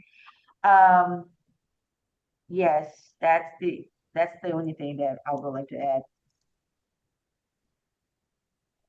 On the battery family violence, that's going to be 2,500. The simple battery is going to be 1,000. This is a 3,500 signature bond through pretrial services level 2. Ms. Kavchuk will have to make sure that she signed for this release bond. No further violent contact with Giovanni Salinas. She may reside with him, but there cannot be any future verbal or physical altercations that would involve the police. Otherwise, her bond will be surrendered and she'll be back in jail. She's to continue with all MH treatment and medication and be compliant with all such treatment. Within 30 days, she will also enroll in a domestic violence intervention program and complete those classes at her expense. She will be monitored for 12 months. No illegal drugs, no alcoholic beverages, and no weapons and no firearms. Thank you. Mr. Salinas, she doesn't have to pay for a bond right now, but if she violates the conditions, she'll be back in jail and she'll lose this bond. Understood? Can you clear that up? She needs to pay 3,500 in bonds? She does not have to pay the bond right now. It's a signature bond. But if she gets arrested again, or if she doesn't comply with the conditions, she will be back in jail with no bond. I understand. Thank you, Your Honor. Thank you. Position 24, Marquez King. I have, what's the status? Waiver? Yes, Your Honor. Mr. King is 26 CR 1222L, accused of willful obstruction and public drunk from March 15th of this year. Any priors? 83. Got FTAs from 2023, 2 from 2020. He got several trespass convictions.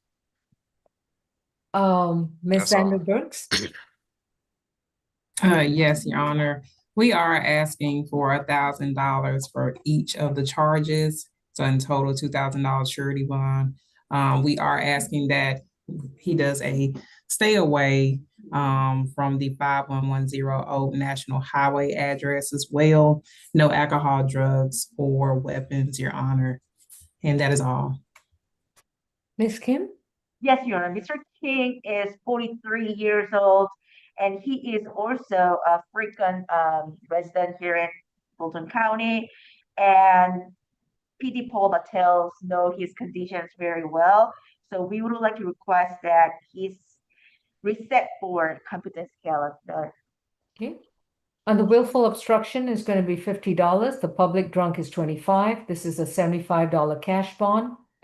Stay away from the Old National Highway location. Next court date is March 5th at 11 a.m. All right, position 25, Monnique Larry is a $1,000 surety bond, reset March 12th. 26, Lester is a 2,500 signature bond through pretrial level 2. 27, Lowe is a $25 cash bond, reset March 12th. 20, that was 27. 28 is a 5,000 signature bond through pretrial level 1. 29, McIver is a 3,500 signature bond through pretrial level 2. 30, Peterson is a $50 cash bond, reset March 12th. 31, Pedaway is a $15 cash bond, reset March 12th. 32, Tynesha Phillips, what are we doing? I believe She did Grady. yeah, she was loaned out to Grady. So Okay. you medical reset, Your Honor. Reset to February 28th, and this will be a Grady reset. 33, Pitman is a $75 cash bond, reset March 12th. 34, Powell is a 4,000 signature bond through pretrial level 1. 35, Rogers is a $100 cash bond, reset March 12th. 36, Seaborn is a $1,000 surety bond, reset March 12th. Go back. No, sorry, signature bond through pretrial, level 1. Excuse me. Do we get that? Yes, ma'am, that's what we have. Okay. ADET and random screens. Okay. Rashad Seals is a $1,000 signature bond. Was that through the jail? No, pretrial, level 1. That was Rashad Seals. 38 is reset to the SAP calendar on March 5th. 39, Madeline Spruitt, accused of simple battery family violence and battery family violence. Is that a reset or a waiver? Waiver, Your Honor. Okay. Madeline Spruitt is 26 CR 1320B. Any priors? No. Okay. State's recommendation? Yes, Judge, very quickly because my Wi-Fi keeps going in and out. Okay. I'm consenting to $1,000 signature bond on both charges. This is a mother-daughter incident. So we would say no further violent contact with Jessica Spruitt. Any objection, Ms. Kim? No objection, Your Honor. All right. I'll agree to that bond, level 1, and I'll require her to do 4 anger awareness classes within 6 months of being released. No violent contact with Jessica Spruitt, and no illegal drugs, no alcohol, no weapons. Position 40, Cameron Tatum is a $50 cash bond, reset to March 12th. Position 41, Terrius Taylor, simple battery, case 26 CR 1275K. Any priors? It's his second. 2022 terrorist threats, obstruction, dismiss. He got an open murder charge. You should be able to see it on ours. That's it. I did. Okay. And any recommendation from the state? I'm assuming it's a waiver. Yes, Your Honor. Okay.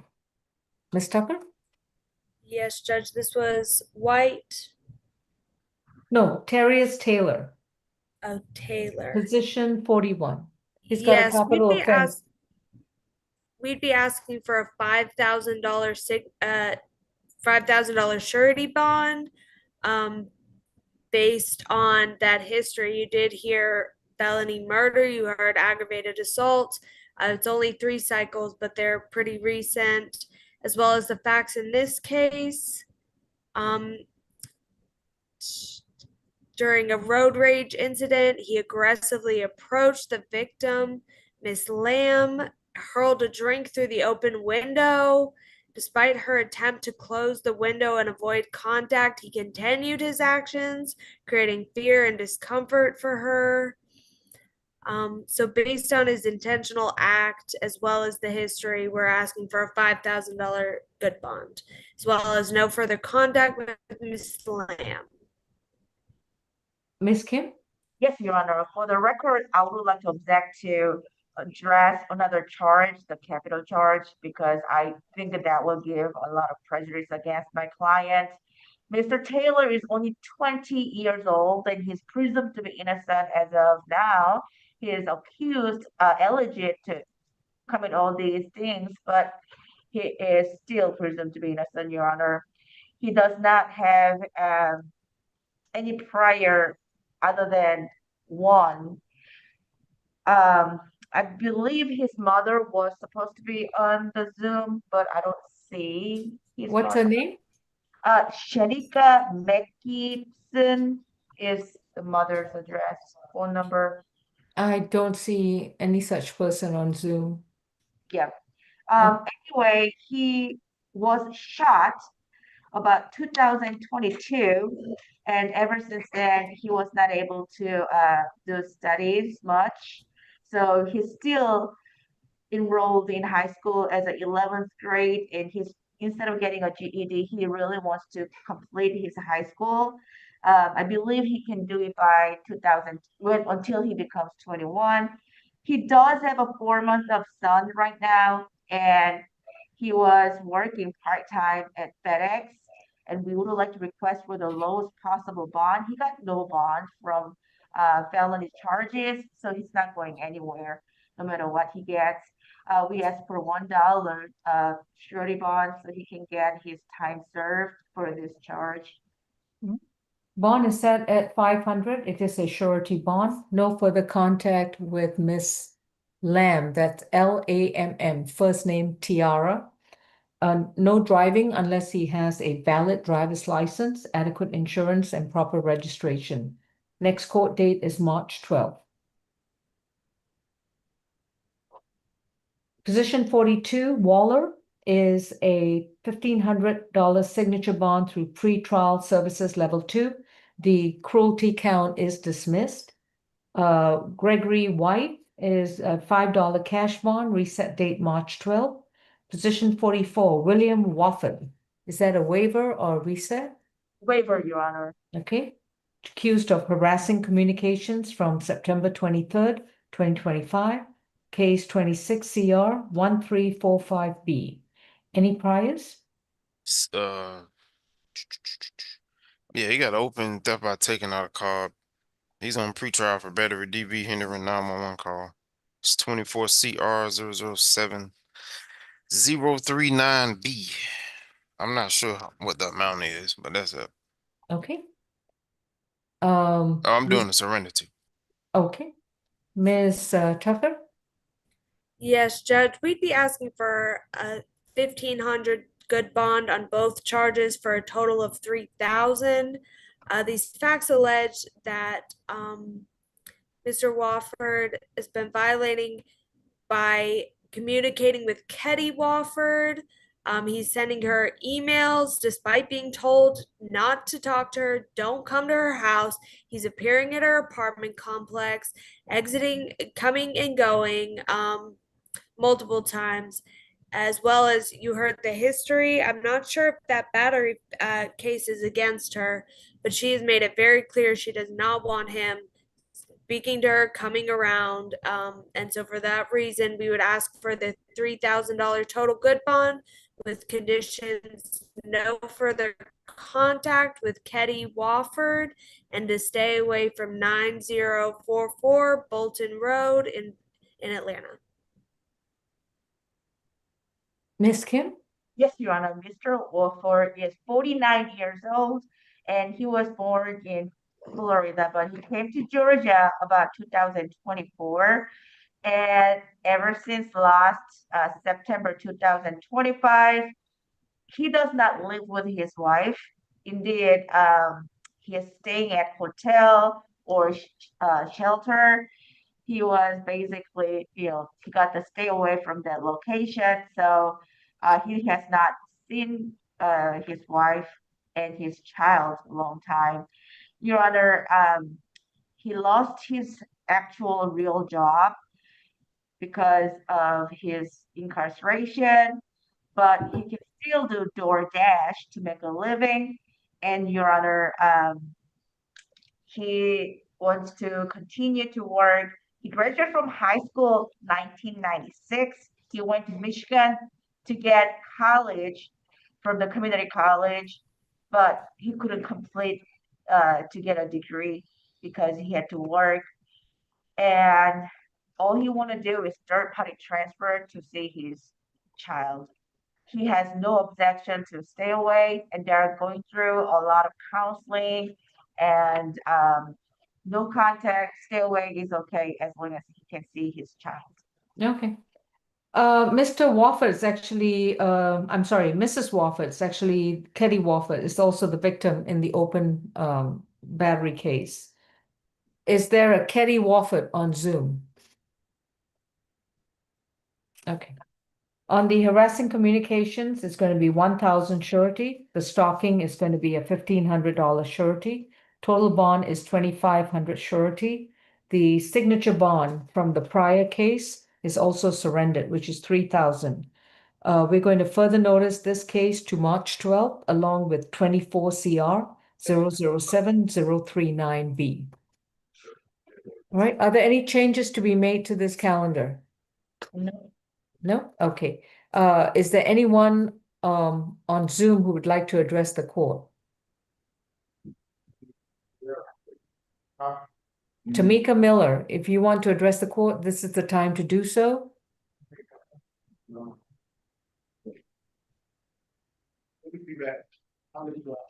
Yes, Jan, I'm trying to put the camera on, but it looked like somebody else cut me off. Who do you want, which case do you want to address? This is for Daryl Han.